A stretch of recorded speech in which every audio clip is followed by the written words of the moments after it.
అంతరాయతిమిరోపశాంతయే శాంతపావనమచింత్య వైభవం తం నరం వపుషి కుంజరం ముఖే మన్మహే కిమపి తుందిలం మహః వసుదేవసుతం దేవం కంసచానూరమర్దనం దేవకీ పరమానందం కృష్ణో వందే జగద్గురుం జననీ జన్మభూమిశ్చ స్వర్గాదపి గరీయసి. మాతృదేవోభవ. భగవద్బంధువులకు, ఆత్మస్వరూపులకు, సత్యాన్వేషులకు స్వాగతం, సుస్వాగతం. అదృష్టం, నేను ఎంత అదృష్టం చేసుకున్నానో అనిపిస్తుంది ఒక్కొక్కసారి. ఇవాళ ఇప్పటి వరకు చెప్పినటువంటి ప్రవచనాలన్నిటిది కూడా ప్లేలిస్ట్లు అన్ని కూడా ఒక దగ్గర పెట్టి ఏది కావాలంటే ఎందులో చూడాలి అనేది ఒక లింక్ తయారు చేశాను. ఒక 2-3 గంటలు కూర్చుని చక్కగా అందరి కోసం సీక్వెన్స్ చేశాను. చూస్తున్నప్పుడు అందులోపల ఎన్నో వేదానికి సంబంధించినటువంటి వీడియోలు చూడడం జరిగింది అనమాట. మనము ఇలా అందరం కలిసి నేర్చుకున్నటువంటివి. చాలా సంతోషం కలిగింది. అయితే ఏమవుతుందంటే వాటిని మళ్ళీ మళ్ళీ మనం చూడకపోవడం వల్ల ఉన్నటువంటి జ్ఞానాన్ని పోగొట్టుకుంటాం. అందరికి కూడా తెలుసు, ఈ ఋగ్వేదం క్లాస్ లోనే మనం తెలుసుకున్నాము. వేదాలు 4 అని, ఋగ్వేదం, యజుర్వేదం, సామవేదం, అథర్వణ వేదం అని. యజుర్వేదం మళ్ళీ 2 భాగాలని, కృష్ణ యజుర్వేదం అని, శుక్ల యజుర్వేదం అని కూడా తెలుసుకున్నాం. 1130 భాగాలు ఉండేవి, శాఖలు ఉండేవి. అయితే గురువు నుంచి శిష్యుడికి, శిష్యుడి నుంచి మళ్ళీ శిష్యుడికి, ఇలా ఒకరి నుంచి మరొకరికి వెళ్తూ వచ్చింది. అందువల్ల ఏమైపోయింది, మధ్య లోపల చాలా విషయాలు కోల్పోయాం.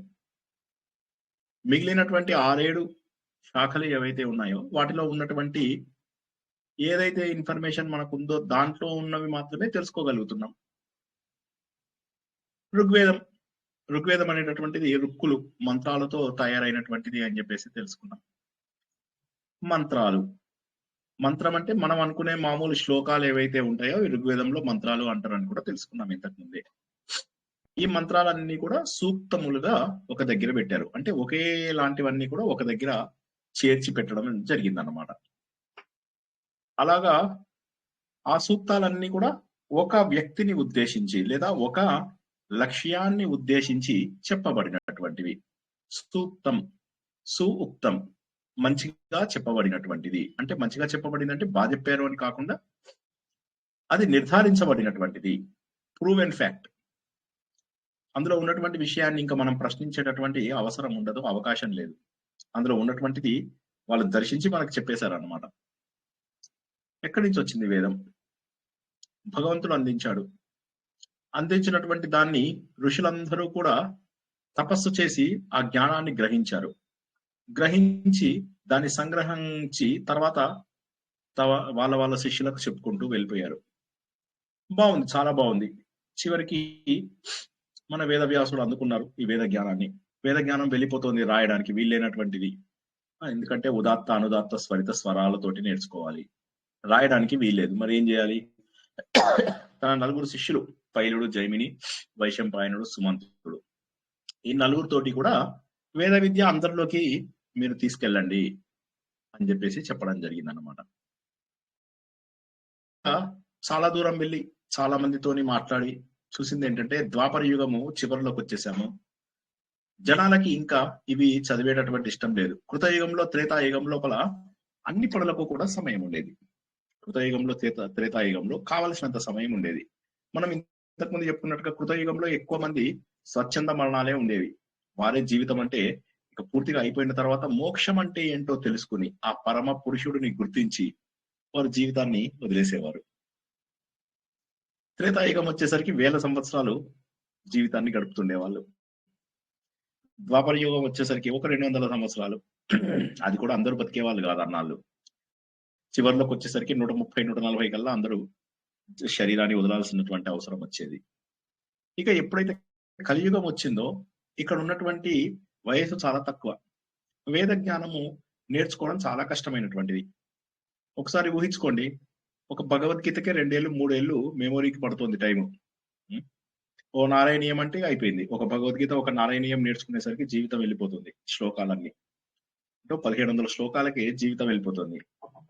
అలాంటిది ఒక్క ఋగ్వేదంలోనే 10,498 శ్లోకాలు, అంటే సుమారుగా 10.5K, 10,500 మంత్రాలు. శ్లోకం అంటే మంత్రం. ఇక్కడ నేను ఎప్పుడైనా పొరపాటున శ్లోకం అని అన్నప్పటికీ కూడా ఋగ్వేదంలో దాన్ని మంత్రము అని మాత్రమే అనండి. ఓకేనా? సో అయితే ఏమైంది, అవి నేర్చుకోవడం ఎలాగా, దాదాపు జీవితం అయిపోతుంది. ఒక వ్యక్తి ఋగ్వేదం నేర్చుకోవాలంటే సుమారుగా 8 నుంచి 10 ఏళ్ళు పడుతుంది. యజుర్వేదం 12 ఏళ్ళు 13 ఏళ్ళు కూడా నేర్చుకుంటూ ఉంటారు. కృష్ణ యజుర్వేదం వేరు, శుక్ల యజుర్వేదం వేరు. సామవేదం 5 నుంచి 8 ఏళ్ళు, అథర్వణ వేదం మరో 5-6 ఏళ్ళు. కాబట్టి ఈ రోజుల్లో ఏమైపోయిందంటే ఎవరైనా కూడా ఒక్క వేదం మాత్రమే నేర్చుకోవడం. అది కూడా ఏమవుతుంది, ఆ వేదం నేర్చుకోవడం కూడా అంత సులభమైనటువంటిది కాదు. దాని పఠనం అనేటటువంటిది కొన్ని పద్ధతుల ద్వారా, మనం ఇవన్నీ ఇంతకుముందు తెలుసుకున్నవే ఒక్కసారి రిఫ్రెష్ చేస్తున్నాను, అన్ని డీటెయిల్స్ చెప్పాను. ఇప్పుడు అన్ని కూడా ఒకసారి మళ్ళీ మొదటి వీడియోలు చూడండి, చూస్తే అన్ని చక్కగా అర్థమవుతాయి. అప్పట్లో ఉన్నటువంటివి క్రమ, జత, శిఖ, ఘనాపాటి, పద, ఇలా చాలా రకాలుగా వాటిని నేర్చుకునేవాళ్ళు. ఎందుకంటే నేర్చుకున్నటువంటిది ఒక క్రమ పద్ధతిలో ఉండాలి. ఎందుకంటే అలా నేర్చుకోకపోతే నేర్చుకోం మనం. ఒక్కొక్కడు ఒక్కొక్క రకంగా బట్టి కొడుతూ కూర్చుంటే సరిపోదు. ఆ బట్టి కొట్టడం అనే దాన్ని వల్లె వేయడం అంటారు. ఆ వల్లె వేయడానికి కూడా ఆ రోజుల్లో పద్ధతులు ఉండేవి. అందరూ అలాగే వల్ల వేస్తారు. అందుకోసం అని చెప్పి మీరు ఎక్కడైనా వేద పఠనం చూసినట్లయితే అందరూ కూడా ఒకే రకంగా పఠనం చేస్తున్నది కనిపిస్తుంది. ఎక్కడా కూడా ఒక్కరైనా శృతి తప్పుతున్నట్టుగా అనిపించదు. ఇంకా వేరే మంత్రాలలో వాటిలో అనిపించినా వేదాలలో అనిపించేటటువంటి అవకాశం లేదు. ముఖ్యంగా ఘనాపాటి అని చెప్పి ఏదైతే హైయెస్ట్ లెవెల్ ఉందో ఆ హైయెస్ట్ లెవెల్లో నేర్చుకున్న వాళ్ళు తప్పు చేసే అవకాశం లేదు. ఇదంతా అయిపోయిన తర్వాత దురదృష్టం ఏంటంటే బట్టి కొట్టేస్తున్నారు.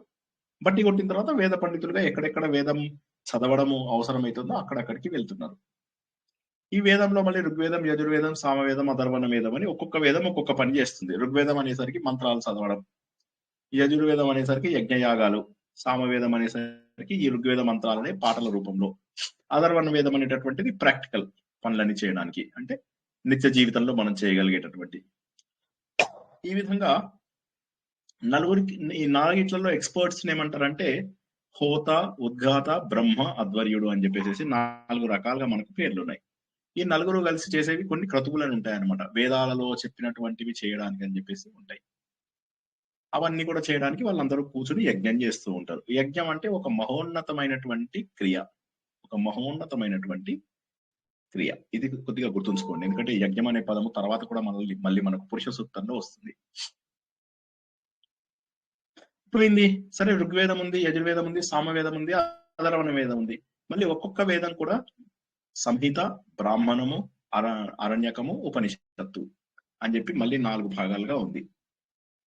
ఈ సంహిత భాగంలో ఏదైతే ఉందో ఋగ్వేదంలో, అందులో ఇప్పుడు మనం నేర్చుకుంటున్నాం. అయితే ఎలా విడదీశారు ఋగ్వేదం లోపల, వీటన్నిటిని ఎలా విడదీశారు? 10,500 మంత్రాలు ఉన్నాయి అని చెప్పేసి అనుకున్నాం.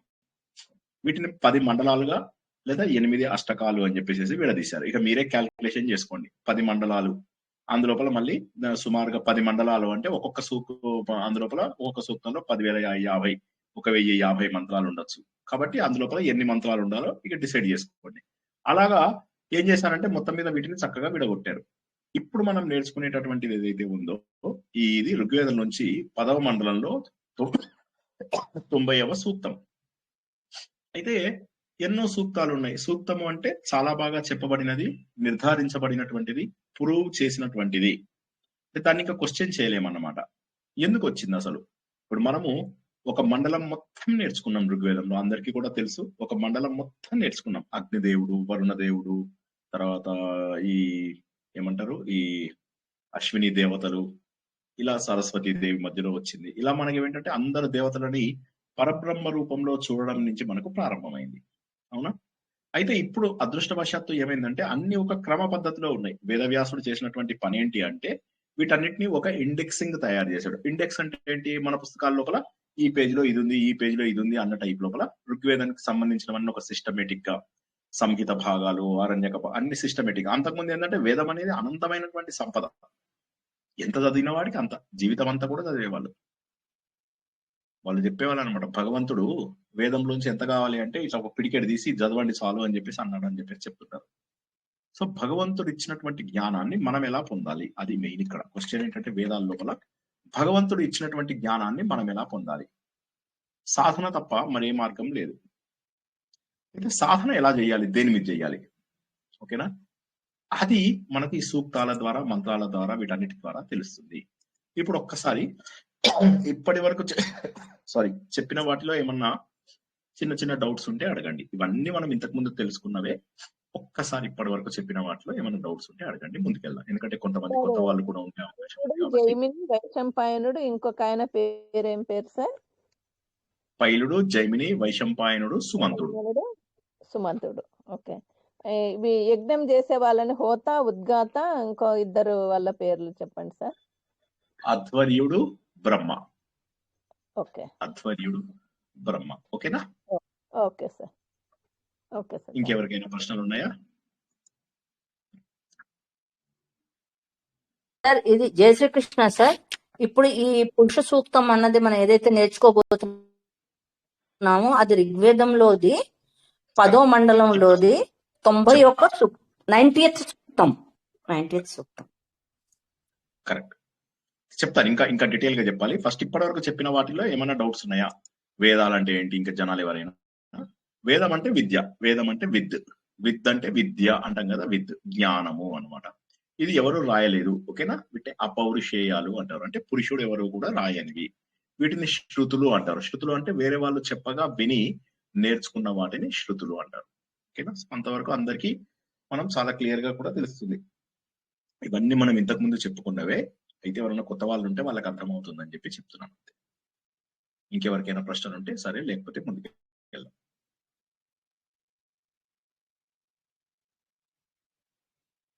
వండర్ఫుల్. ఈ వేదాలలో ఉన్నటువంటి జ్ఞానమే తర్వాత మనకేమైందంటే వేదవ్యాసుడు పురాణాలలోకి తీసుకొచ్చారు. సుమారుగా 5000 సంవత్సరాల కింద వీటన్నిటిని పురాణాలలోకి తీసుకొచ్చి అంతకుముందు జరిగినటువంటి కల్పములో ఉన్నటువంటి కథలు ఏవైతే ఉంటాయో ఆ కథలన్నింటినీ కలిపి ఒక పురాణంగా తయారు చేశారు. అంటే ఒక కల్పంలో శివుడు గొప్ప, శివ పురాణం. ఒక కల్పంలో విష్ణుమూర్తి గొప్ప, విష్ణు పురాణం. ఒక కల్పంలో కుమారస్వామి గొప్ప, స్కంద పురాణం. ఇలాగ ఒక్కొక్క కల్పంలో ఎవరెవరైతే వాళ్ళు పరబ్రహ్మ రూపాన్ని మనము మానవ రూపం, మనకు కనిపించే రూపం లోపల అంటే వ్యక్తము కాని రూపమును వ్యక్తంగా చూసాము, మనకు తెలిసిన ఒక రూపంలో చూసాము. దాని ద్వారా మనకు రకరకాల పురాణాలు ఏర్పడ్డాయి. ఈ పురాణాలు 180 పురాణాలు ఉన్నాయి మనకు తెలిసినవే. అయితే దురదృష్టవశాత్తు ఈ పురాణాలలో కూడా చాలా పురాణాలు పోయాయి. ఇప్పుడు మనకు ఉన్నటువంటివి తెలిసినవి కాస్త యాక్యురేట్ గా ఉన్నటువంటివి కేవలం 2-3 పురాణాలు మాత్రమే.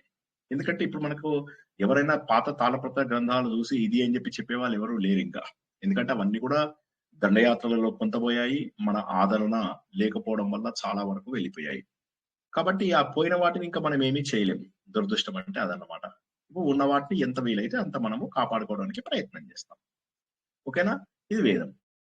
ఇందులోపల మనం ఇప్పుడు మండలాలు, అష్టకాలు కూడా అందరికి అర్థమైనాయి కదా?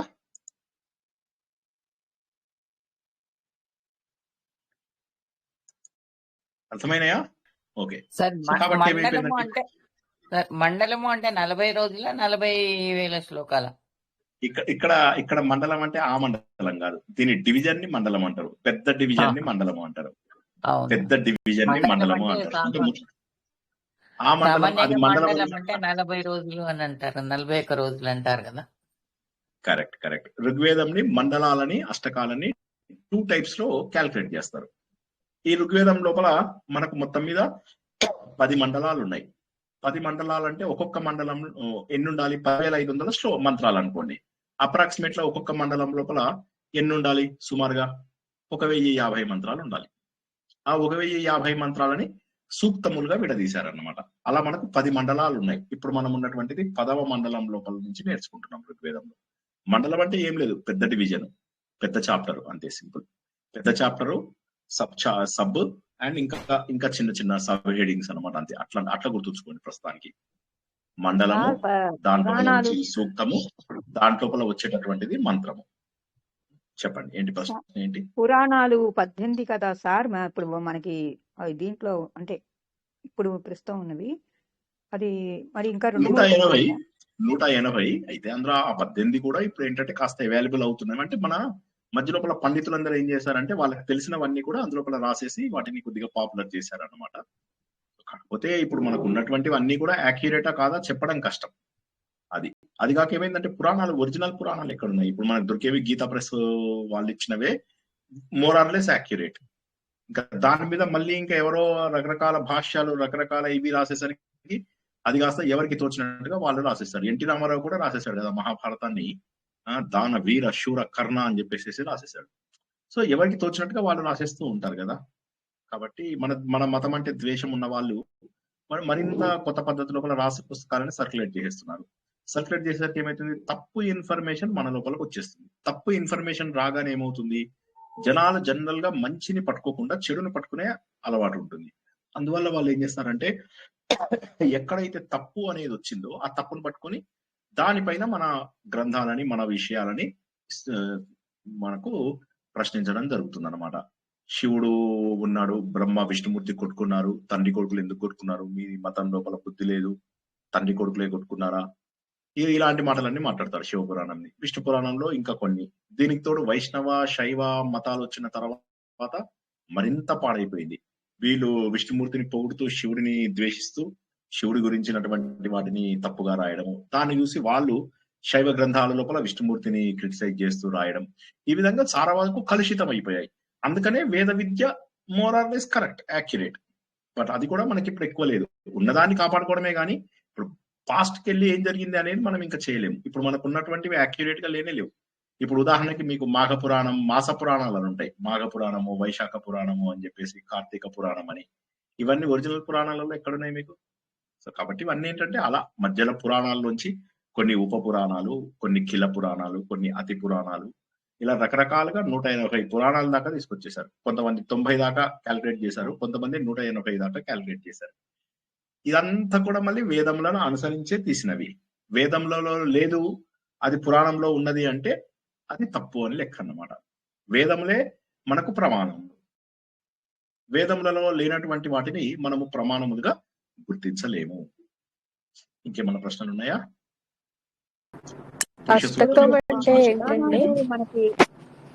పురాణాలు మనకి ఏంటమ్మా? ప్రమాణం అనుకోవడానికి ఆ వేదవ్యాసుడు ఇది ట్రాన్స్లేట్ చేసి చాలా మంది తెలుగులో తీసుకొచ్చారు కదా. అందులో ఎవరు గీతా ప్రెస్ తీసుకొచ్చారు? వాళ్ళదే, గీతా ప్రెస్ గీతా వాళ్ళది స్టాండర్డ్. గీతా ప్రెస్ వాళ్ళు ఒక్క నిమిషం, ప్రింటింగ్ మెషిన్ కనిపెట్టింది ఎన్నేళ్ల కింద? 500 years back. అంతకుముందు ఉన్నవన్నీ కూడా తాళపత్ర గ్రంథాలు. ఆ తాళపత్ర గ్రంథాలన్నీ కూడా దండయాత్రలలో వాటిలో వీటి లోపల పోగొట్టుకున్నాం మనం. నైమిషారణ్యంలో ఇప్పుడు మనకు ఒకటో రెండో దొరుకుతాయి అంతే ఒరిజినల్స్. మిగతావన్నీ కూడా పోయినాయి కదా. అవన్నీ చిరిగిపోయినవి కొన్ని, జీర్ణమైపోయినవి కొన్ని, దండయాత్రల్లో పాడైనవి కొన్ని, కాలిపోయినవి కొన్ని వేరే దేశాల వాళ్ళు పట్టుకుపోయారు. జర్మనీ, కాలిఫోర్నియా వీళ్ళందరూ పట్టుకుపోయారు. సో ఇప్పుడు మన దగ్గర ఉన్నది దాదాపు లేనట్టే. ఇక దాని ట్రాన్స్లేషన్స్ అవి ఎప్పుడు వచ్చాయి? 500 ఏళ్లలో ఎంత వస్తే అంత, ఎంత వీలైతే అంత. అయితే ఏం చేశారు? ఎక్కడెక్కడైతే ముఖ్యమైనటువంటి అధ్యాయాలు వెళ్ళిపోయాయో దాన్ని కొంతమంది పండితులు, సంస్కృత పండితులు ఏం చేశారంటే భావం ఎక్కువ పాడవకుండా వారు ఇరికించేశారు, వారి భావాలను ఇరికించేసేసారు. అలా ఏమైపోయిందంటే పురాణాలు యాక్యురేట్ గా లేవు. ఇప్పుడు ఉన్నటువంటి 18 మహాపురాణాలు కూడా యాక్యురేట్ గా లేవు. ఉన్నది సరే ఓకే అని చెప్పి అనుకోవడమే. ఇప్పుడు మనకి అవైలబుల్ అవుతున్న వాటిలో ఇంకా కొద్దిగా యాక్యురేట్ అంటే ఒక్క గీతా ప్రెస్ వాళ్ళవే. ఎందుకంటే వాళ్ళు పాపం చాలా సోర్సెస్ అన్ని వెతికి చాలా కష్టపడి మన కోసం అని చెప్పేసి పురాణాలను తీసుకొచ్చారు అన్నమాట. కొద్దిగా యాక్యురసీ తక్కువ ఉంటుంది, బట్ ఓకే. యాక్యురసీ తక్కువ ఉన్నా కూడా భావం పోనంత వరకు ఓకే. అది చెప్పండి, మీ ప్రశ్న ఏంటి ఇప్పుడు? ఇప్పుడు అడగండి మీ ప్రశ్న. అష్టకం అంటే ఏంటండి? అష్టకం అంటే 8 అధ్యాయాలు అని చెప్పేసి. మొత్తం 10,500 మంత్రాలు ఉన్నాయా? 10,500 మంత్రాలు ఉన్నాయి టోటల్. అదొకటే గుర్తుంచుకోండి మీరు, గుడ్డిగా 10,500 మంత్రాలు. ఈ 10,500 మంత్రాల్ని 10తోని డివైడ్ చేస్తే మండలాలుగా, 8తో డివైడ్ చేస్తే అష్టకాలుగా. ఓకేనా? మళ్ళీ ఈ అష్టకాలలో వర్గాలు అని చెప్పేసి ఉంటాయి. అష్టకాల లోపల వర్గాలు, అధ్యాయాలు అని చెప్పి మళ్ళీ అలా డివిజన్ వచ్చింది. అందులోపల ఏమొచ్చింది? మండలము, సూక్తము, మంత్రము. మండలము, సూక్తము, మంత్రము. First heading, second heading, third heading. మండలము, సూక్తము, మంత్రము. ఇందులోపల ఏమొచ్చింది మనకు? అష్టకము, అందులోపల వచ్చేటటువంటిది వర్గము, అష్టకము, వర్గము. ఇంకోటి ఏంటి? మంత్రం, సూక్తం, మంత్రం, సూక్తం, మంత్రం. 4 డివిజన్స్. అధ్యాయం అధ్యాయం అధ్యాయం అష్టకం తర్వాత వచ్చేది అధ్యాయం. ఓకేనా? సారీ, చెప్పండి, ఇంకేమైనా ప్రశ్నలు ఉన్నాయా? అష్టకము అధ్యాయాలు, ఒక అష్టకం అంటే 8 అధ్యాయాలు. మళ్ళీ ఒక్కొక్క అధ్యాయము వర్గాలుగా అట్లా విడదీసామన్నమాట. సుమారుగా ఒక 1800, 1900, 2000 వర్గాల వరకు మనము విడదీసామన్నమాట. మళ్ళీ అందులోపల ఉన్నటువంటివన్నీ కూడా మంత్రాలు. అంటే సుమారుగా 1900, 2000, 10,000 శ్లోకాలతో డివైడ్ చేస్తే ఒక్కొక్క దాంట్లో సుమారు 5 నుంచి 10 మంత్రాలు ఉండే అవకాశం. క్లియర్ గా ఉందా? ఇంకేమైనా డౌట్ ఉంటే మళ్ళీ అడగండి. అవే 10,500 మంత్రాలని ఒక గ్రూపు మండలాలుగాను ఒక గ్రూపు అష్టకాలుగాను విడదీసింది. సరిపోయిందా?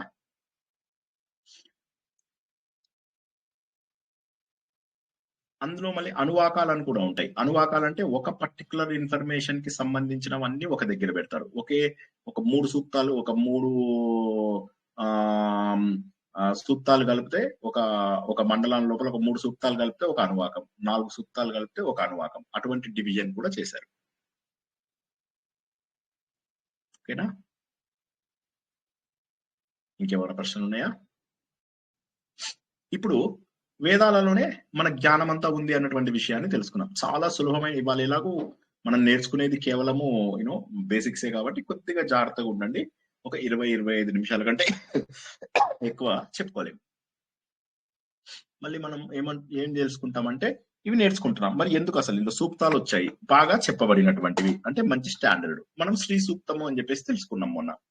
శ్రీ సూక్తం అనేది మనకు వేదాలలో మొదటి నుంచి ఉన్నటువంటిది కాదు, తర్వాత యాడ్ చేశారన్నమాట.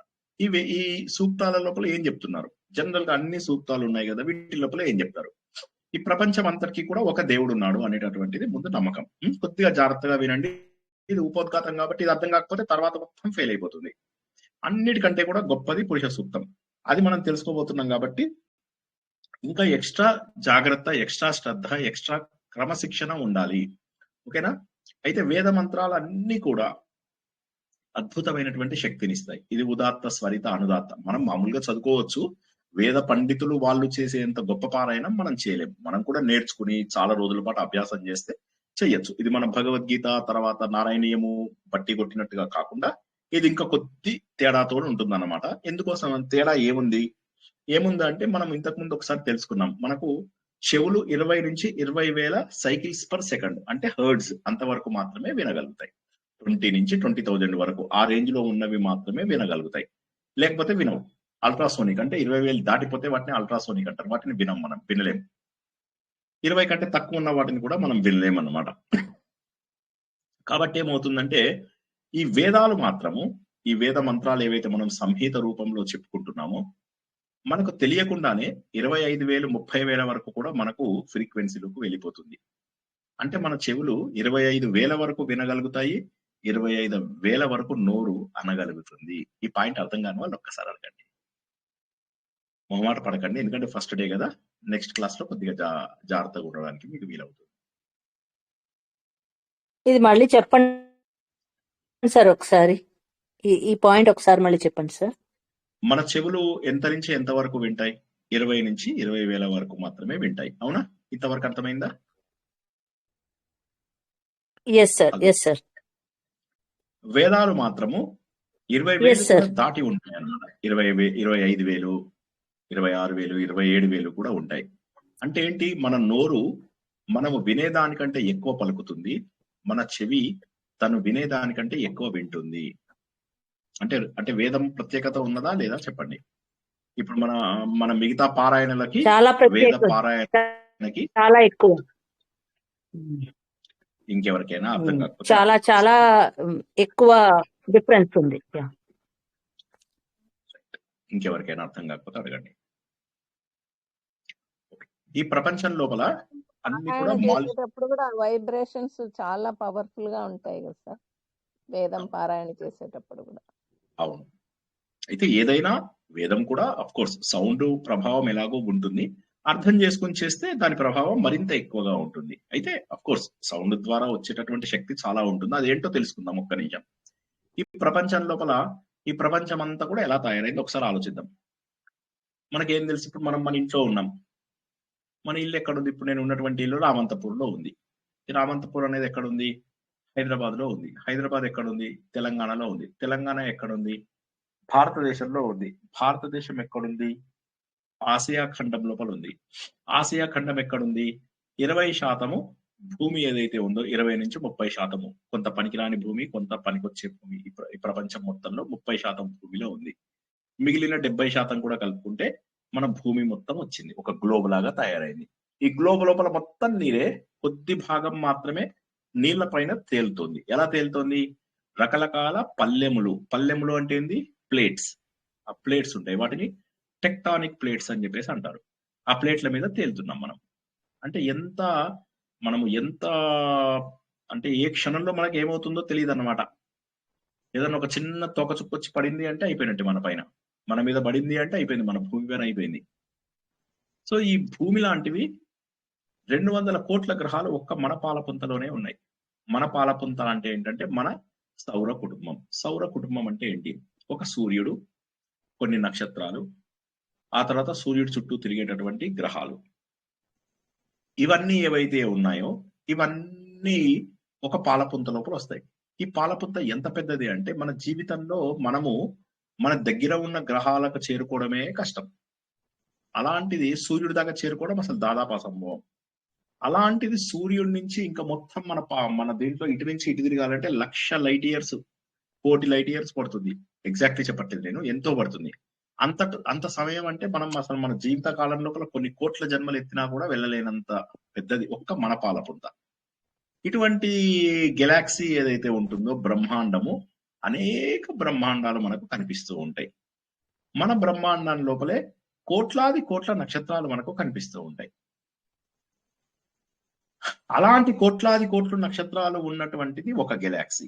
ఇటువంటి గెలాక్సీ ఇక్కడ ఒకటి ఉంది, ఇక్కడ ఒకటి ఉంది, ఇక్కడ ఒకటి ఉంది, ఇక్కడ ఒకటి ఉంది. మనకు కనిపించనివి కోట్లు కోట్లు కోట్లు కోట్లు కోట్లు కోట్లు కోట్లు కోట్లు ఉన్నాయి. ఏమిటి సృష్టి!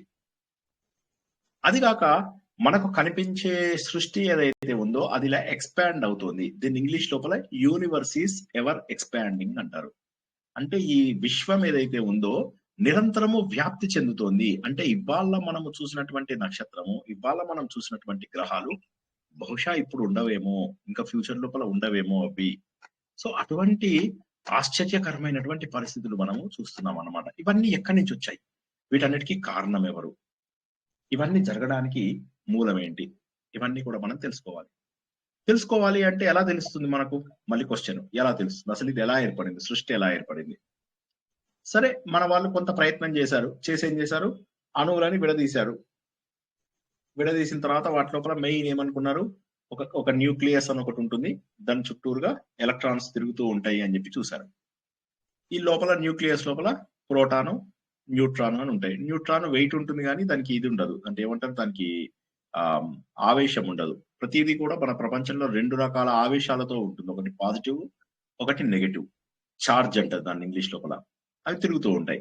ఇది కనుక్కుని ఇవి తిరుగుతూ ఉండడం వల్ల మిగతావి ఎలా పుడుతున్నాయి అవి గుర్తించగలుగుతున్నారు. ఉదాహరణకి హైడ్రోజను, ఆక్సిజను కలపడం వల్ల మనకు నీరు వచ్చింది అని చెప్పేసి పెట్టారు, H2O అని చెప్పేసి. బాగుంది. కార్బను, ఆక్సిజన్ కలపడం వల్ల కార్బన్ డైఆక్సైడ్ వచ్చింది అన్నారు. ఇలా ఇలా ఇలా ఇలా ఇలా వెళ్తూ రకరకాల కాంప్లెక్స్ ప్రొడక్ట్స్ ని ఆర్గానిక్ కెమిస్ట్రీ అని మనం చిన్నప్పుడు చదువుకున్నాం. ఆర్గానిక్ కెమిస్ట్రీలో ఉన్నట్టుగా రకరకాల కొత్త ప్రొడక్ట్లు తయారైపోయాయి. నాఫ్థలిను, బెంజీను, ఇలాంటివన్నీ కూడా రకరకాల కాంప్లికేటెడ్ ప్రొడక్ట్లు తయారైపోయాయి. సో ఇప్పుడు మరి సృష్టించే శక్తి మనకుందా? క్వశ్చన్ ఇక్కడ. సృష్టించే శక్తి మనకుందా? ఉదాహరణకి ఒక కోడి ఉంది, ఆ కోడికి మనము హార్మోన్లు ఇస్తాం. హార్మోన్లు ఇచ్చినప్పుడు అది గుడ్లు పెడుతుంది. గుడ్లు పెట్టిన తర్వాత అవి మంచి చక్కగా పోషకాలు అవి ఇవి అన్ని కలిగి ఉంటుంది. కానీ ఆ గుడ్డును అలా వదిలేస్తే అందులోంచి పిల్ల వస్తుందా? ఎవరన్నా ఒకసారి జవాబు చెప్పండి. ముందు అర్థం కాని వాళ్ళు అడగండి ఫస్ట్. సార్ మీరు ఏం చెప్తున్నారో అర్థం కాలేదనే వాళ్ళు అడగండి ఒకసారి.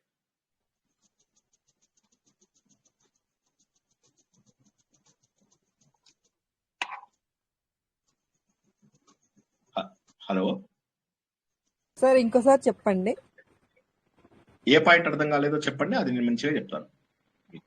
అది ఇప్పుడు చివరి పాయింట్ చెప్పారు కదా, కోడి గుడ్డు గురించి చెప్పారు కదా, అది ఇంకొకసారి చెప్పండి. కోడికి అక్కడ కోడికి ఇంకొక కోడి సహాయం అవసరం లేకుండానే హార్మోన్లు ఇచ్చేస్తే గుడ్లు పెడతాయి అవి, అవునా కదా? అవును, ఇప్పుడు మనకు పెడతాయి. చాలా ఆ గుడ్లు తింటే సరిపోతుంది, తినకుండా దాన్ని అలా ఉంచేస్తే అందులోంచి ఒక కోడి పిల్ల బయటికి వస్తుందా? రాదు రాదు. కదా సార్, రాదు కదా. అందులో కోడిలో ఉన్నవన్నీ ఉన్నాయి, అందులో కోడికి కావాల్సినవన్నీ ఉన్నాయి, కానీ జీవం అందులోంచి రావడం లేదు. సో ఈ విధంగా ఏమైతుందంటే ఈ ప్రపంచం అంతా కూడా రకరకాల కాంబినేషన్స్ లో వెళ్తోంది, కానీ జీవాన్ని సృష్టించలేకపోతున్నాము. ఇప్పుడు శాస్త్రవేత్తలు ఏం కనుక్కున్నారంటే జీవం అంటే ఏంటి ముందు కనుక్కుందాం అని చెప్పేసి ప్రయత్నం చేశారు. జీవం అంటే ఏంటి? మ్యూట్ లో పెట్టుకోండి, మ్యూట్ లో పెట్టుకోండి, అందరూ మ్యూట్ లో పెట్టుకోండి.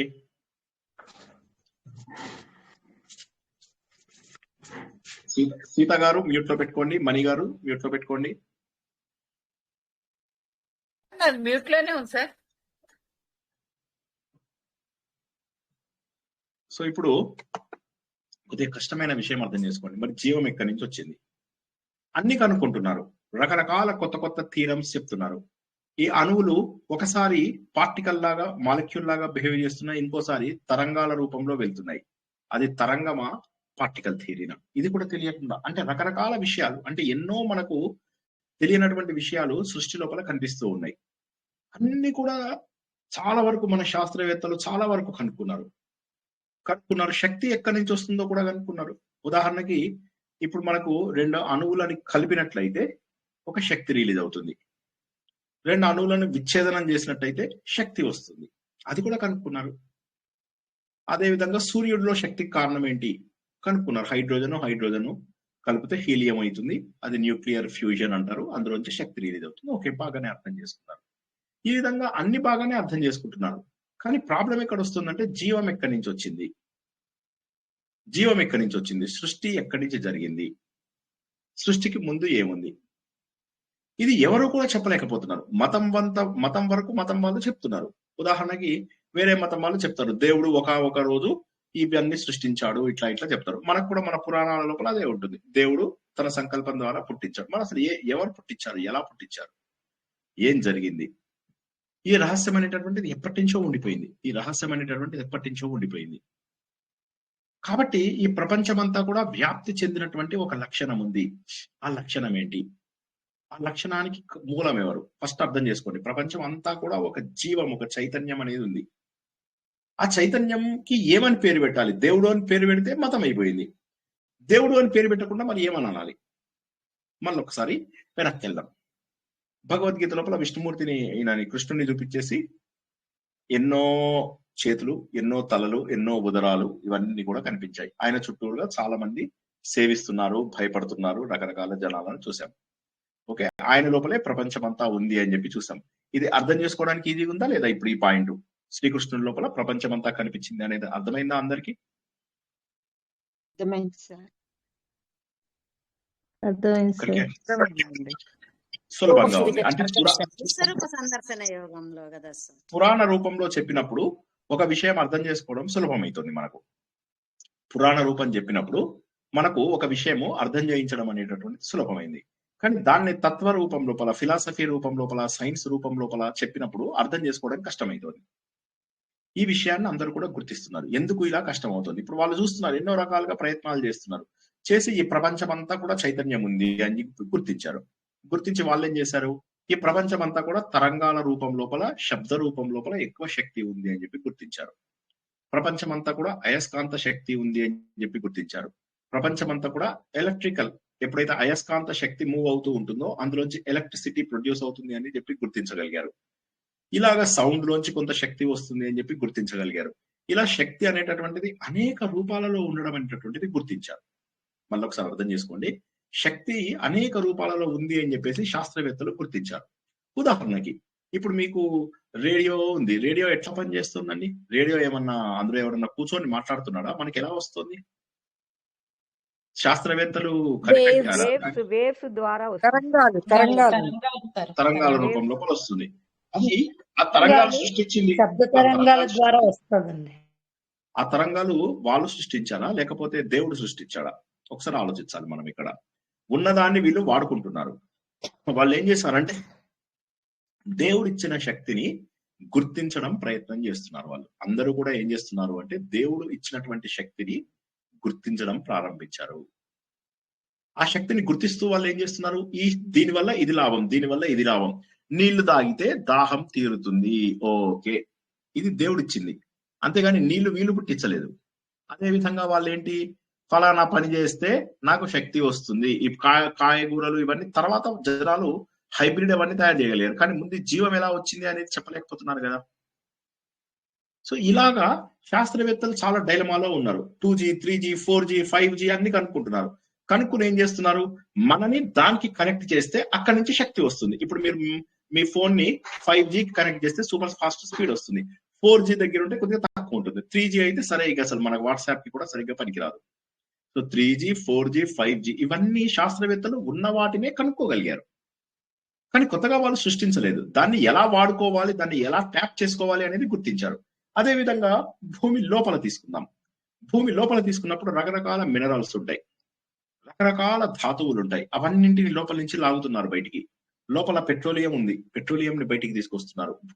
భూగర్భంలో ఉన్నటువంటి నీటిని, భూగర్భంలో ఉన్నటువంటి పెట్రోల్ ని, భూగర్భంలో ఉన్నటువంటి ధాతువులను బయటికి తీసుకొస్తున్నారు. మనకు దొరికేటటువంటి మెటల్స్ అవి ఇవి అన్ని కూడా భూమిలోంచి వచ్చినవే. ఎవరిచ్చారు ఇవి?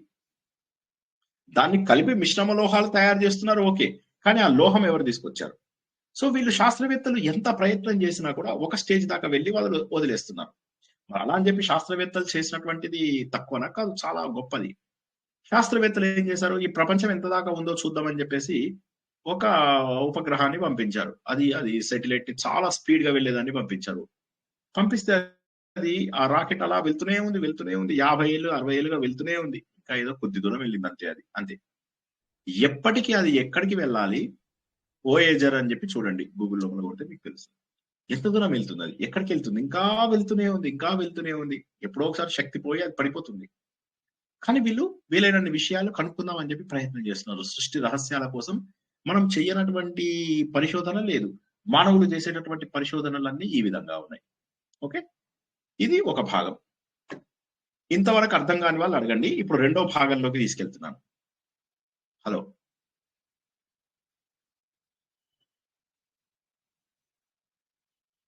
ఓకే. ఇప్పుడు రెండవ భాగం ఏంటంటే మన యోగులు, మన ఋషులు వీళ్ళందరూ కూడా ఏం చేశారంటే భగవంతుడు ఇచ్చిన జ్ఞానాన్ని ఉపయోగించి బయట వస్తువులపైన ఫోకస్ చేయకుండా వారి లోపల ఆలోచిస్తూ ఉన్నారు.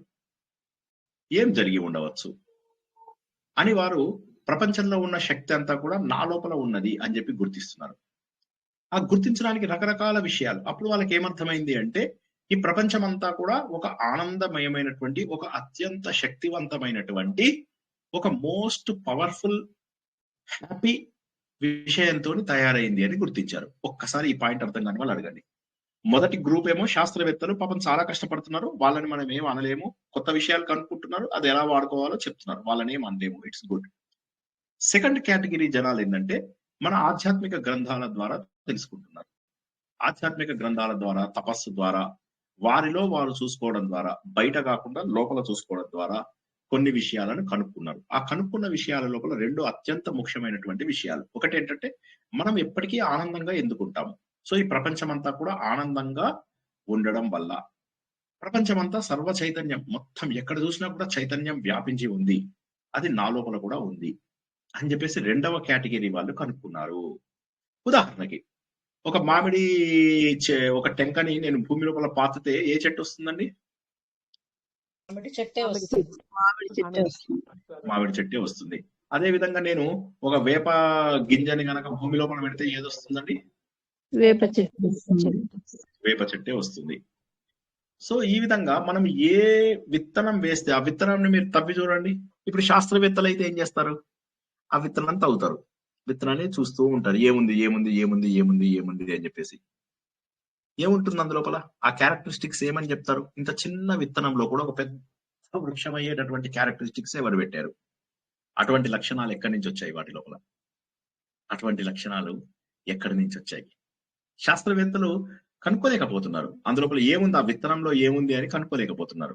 కొత్త విత్తనాలని పాత విత్తనాల ద్వారా హైబ్రిడ్ చెట్లు తయారు చేసి వాటి నుంచి కొత్త విత్తనాలు తేయగలుగుతున్నారు, కానీ వాడే ఆ మొదటి విత్తనంలో ఎలా ఉంది అనేటటువంటిది వాడు తెలియకపోతున్నాడు, కనుక్కోలేకపోతున్నాడు.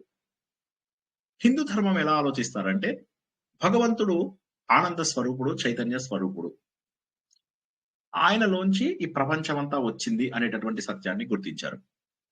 సో ఆనందంలోంచి వచ్చినటువంటి చెట్టు, చైతన్యంలోంచి వచ్చినటువంటి చెట్టు ఎలా ఉండాలి? దుఃఖంగా ఉండాలా లేకపోతే బాధగా ఉండాలా? ఆనందంగా ఉండాలి. ఆనందంగా ఉండాలి. ఆనందంగా ఎందుకంటారు? బాధ ఉండకూడదు, ఆనందమే ఉండాల. ఆనందమే ఎంత ఆనందమయం ఆనందంతో కాబట్టి ఆనందంగా తయారైంది ఉండాలి. కాబట్టి ఆనందంగానే ఆనందంగా ఉండాలి. ఉండాలి. అంటే మన మూల ధాతువు ఆనంద ధాతువు. మన మూల ధాతువు ఏదైతే ఉందో, రూట్ ఏదైతే ఉన్నదో, అది ఆనందం అనేటటువంటి ధాతువు ద్వారా తయారైంది. కాబట్టి మనమందరం కూడా ఎలా ఉండాలి? ఆనందంగా ఉండాలి, చైతన్యవంతంగా ఉండాలి, శక్తివంతంగా ఉండాలి. ఈ సత్యాన్ని వీరందరూ కూడా తపస్సు చేయడం ద్వారా గుర్తించారు. అందుకే మన వేదాలన్నీ కూడా ఎలా వచ్చాయి అంటే అద్భుతమైన నాలెడ్జ్. మరి వేదాలన్నీ ప్రాక్టికలా? Yes, practical. యజ్ఞాల ద్వారా రకరకాల వర్షాలు కురిపించేవారు, చెట్లన్నిటిని చక్కగా అద్భుతంగా వాటిని పెరిగేలాగా చేశారు. వీటన్నిటికీ కారణం ఏంటనేది వాళ్ళు ఆల్రెడీ కనిపెట్టారు. సూర్యుడి వల్లనే చెట్లు బాగా ఉన్నాయని మనం ఇవాళ తెలుసుకుంటున్నాం. ఆకుల లోపల క్లోరోఫిల్ అని ఉంటుంది. ఆ క్లోరోఫిల్ అనేటటువంటిది అది కిరణ జనిత సంయోజిత ఏదో అంటారు కదా తెలుగు లోపల, ఆ ప్రాసెస్ ద్వారా అవి ఆహారాన్ని తయారు చేసుకుంటున్నాయి. ఇలా వీళ్ళు కనుక్కోగలుగుతున్నారు. కానీ ఇది ఆల్రెడీ మనకు వేదాలలో వాటిల్లో వీటిలో ఉంది. సూర్యుడా, నువ్వు గనక సరిగా ఎండ కల్పిస్తే మాకు బోల్డ్ అంత శక్తి వస్తుంది, నువ్వే మొత్తం సృష్టి అంతటికీ ఆధారము, ఈ భూమి లోపల ఉన్నటువంటి అన్ని ధాతువులకు కూడా నువ్వే ఆధారం. భూమిలో తిరుగుతోంది, సూర్యుడి శక్తిని తీసుకుంటోంది. లోపల ఉన్నటువంటి ధాతువులు, మెటల్స్, ఇవన్నీ ఎక్కడి నుంచి వస్తున్నాయి? సూర్యుడి వల్లనే వస్తున్నాయి. సూర్యుడి యొక్క శక్తి చంద్రుడిలోకి వెళ్ళి చంద్రుడి నుంచి వస్తున్నాయి. ఇది మనకి ఎప్పుడో కనిపెట్టారు. సూర్యుడు, చంద్రుడు, వీళ్ళ డిస్టెన్స్ ఇవన్నీ ఎప్పుడో కనిపెట్టారు. కనిపెట్టి వీటన్నిటి ద్వారా మనకేం చేశారు? వీటిని కనిపించేవి, కనిపించనివి ఇవన్నీ కూడా గుర్తించి వాళ్ళు జాతకాలు, జ్యోతిష్యం కూడా జాతకాలు కాదు, జ్యోతిష్యం తేగలిగారు. ఆ జ్యోతిష్యం లోపల గ్రహాలు, వాటి గమనాలు, ఆకాశంలో ఉన్నటువంటి వాటి అన్నిటి, దేవ అనే దానికి మొదట్లో అర్థమైందంటే దేవుళ్ళు, మనం దండం పెట్టే దేవుళ్ళు కాదు. దేవ అంటే దివి, దివి అంటే ఆకాశం. ఆకాశంలో జరిగేటటువంటి గమనాలు ఏవైతే ఉన్నాయో, ఈ ఆకాశంలో జరిగేటటువంటి గమనాలు మన జీవితాన్ని మారుస్తాయి అని చెప్పేసి మన శాస్త్రవేత్తలు తెలుసుకున్నారు. ఇది బయట శాస్త్రవేత్తలకు ఇంకా అప్పటికి అందుబాటులో కాలేదు, వాళ్ళకి దొరకలేదు కూడా. మన వాళ్ళు ఇంట్లో కూర్చొని ఏమి చేయకుండా జస్ట్ దుర్బిన్ బెట్టరు, ఏం బెట్టరు, ఇంట్లో కూర్చొని లెక్కలేయడం ద్వారా వీటి పొజిషన్స్ అన్ని కూడా యాక్యురేట్ గా చెప్పగలుగుతున్నారు. సీజన్స్ అన్ని కూడా ఎలా చెప్పగలిగారు? వసంత ఋతువు, గ్రీష్మ ఋతువు, ఇవన్నీ ఎలా చెప్పగలిగారు? అంటే ఇదంతా గుండ్రగా తిరుగుతుందని చెప్పుకున్నారు. సంవత్సరానికి 360 రోజులని గుర్తించారు. ఇవన్నీ చేయగలిగారు. ఫారిన్ వాళ్ళు ఏం చేశారు? వాళ్ళకి ఎప్పుడు ఏ నెల వస్తుందో తెలియదు. ముందు 7 నెలలే పెట్టారు, తర్వాత 8 నెలలు అనుకున్నారు, తర్వాత మెల్లగా సెప్టెంబర్ అన్నాడు. సెప్టెంబర్ ఎన్నో నెల అండి? ఎవరైనా చెప్పండి. సెప్టెంబర్ ఎన్నో నెల? 9వ నెల. 9వ నెల. కానీ సెప్టా అంటే 7. సెప్టా అంటే ఎంత? 7. మరి 7ని మీరు 9 ఎలా చేశారు? మధ్య లోపల జూలై అనే జూలియస్ వచ్చేసి జూలై అనే నెలని కలిపాడు. ఎవరో మాట్లాడుతున్నారండి. అగస్టస్ అనే ఆయన వచ్చేసి ఆగస్ట్ అనేటటువంటి నెలని యాడ్ చేశాడు. మాట్లాడకండి దయచేసి, కష్టమైన సబ్జెక్టు. ఇందులో కూడా మీరు మాట్లాడుతున్నారంటే ఎంత పాపం చేసుకొని ఉంటారు, ఎన్ని జన్మలలో ఎంత పాపం చేసుకొని ఉంటారో తెలుసా? ఒకసారి ఆలోచించండి. వేస్ట్. ఇంకా ఈ లైఫ్ వేస్ట్. ఇంత సులభంగా ఇంత మెల్లగా చెప్పడానికి ప్రయత్నం చేస్తుంటే ఇంట్లో వాళ్ళతో మాట్లాడుతూ కబుర్లు చెప్తూ టైం వేస్ట్ చేసేది అలా వినేదా? ఇది వేద జ్ఞానాన్ని దాని బదులు వెళ్ళిపోతే సంతోషం కాదు? మిగతా వాళ్ళకు కూడా డిస్టర్బెన్స్ ఉండదు. నాకేం కోపం కాదు ఇక్కడ. అంటే నేను ఆశ్చర్యపోతున్నాను, దీన్ని ఇంత కేర్లెస్ గా ఎట్లా వినే వాళ్ళు కూడా ఉన్నారా అని ఆశ్చర్యపోతున్నాను అంతే. అంత కేర్లెస్ గా వినే వాళ్ళు కూడా ఉన్నారా? అసలే కష్టమైన సబ్జెక్టు. ఎలా చెప్పాలని చెప్పి మదన పడుతూ సరైన దారిలో చెప్తూ ఉంటే, ఇప్పుడు ఏం చెప్పాను మర్చిపోయా. లాస్ట్ ఏం చెప్పానండి?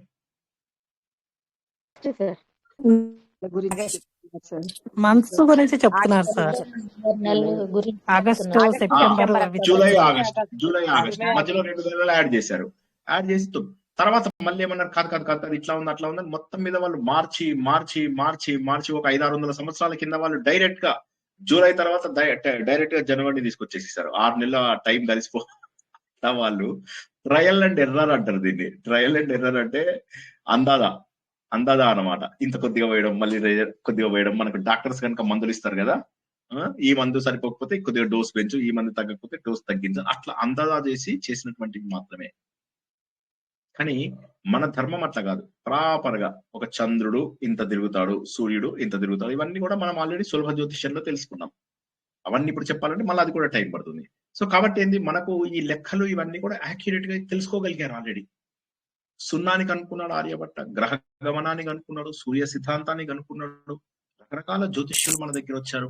వీళ్ళనే వదిలేస్తే ఇంకా మనకు ఉన్నటువంటి మహానుభావులు ఎంతమందో ఋషులు, వాళ్ళందరూ ద్రష్టలు.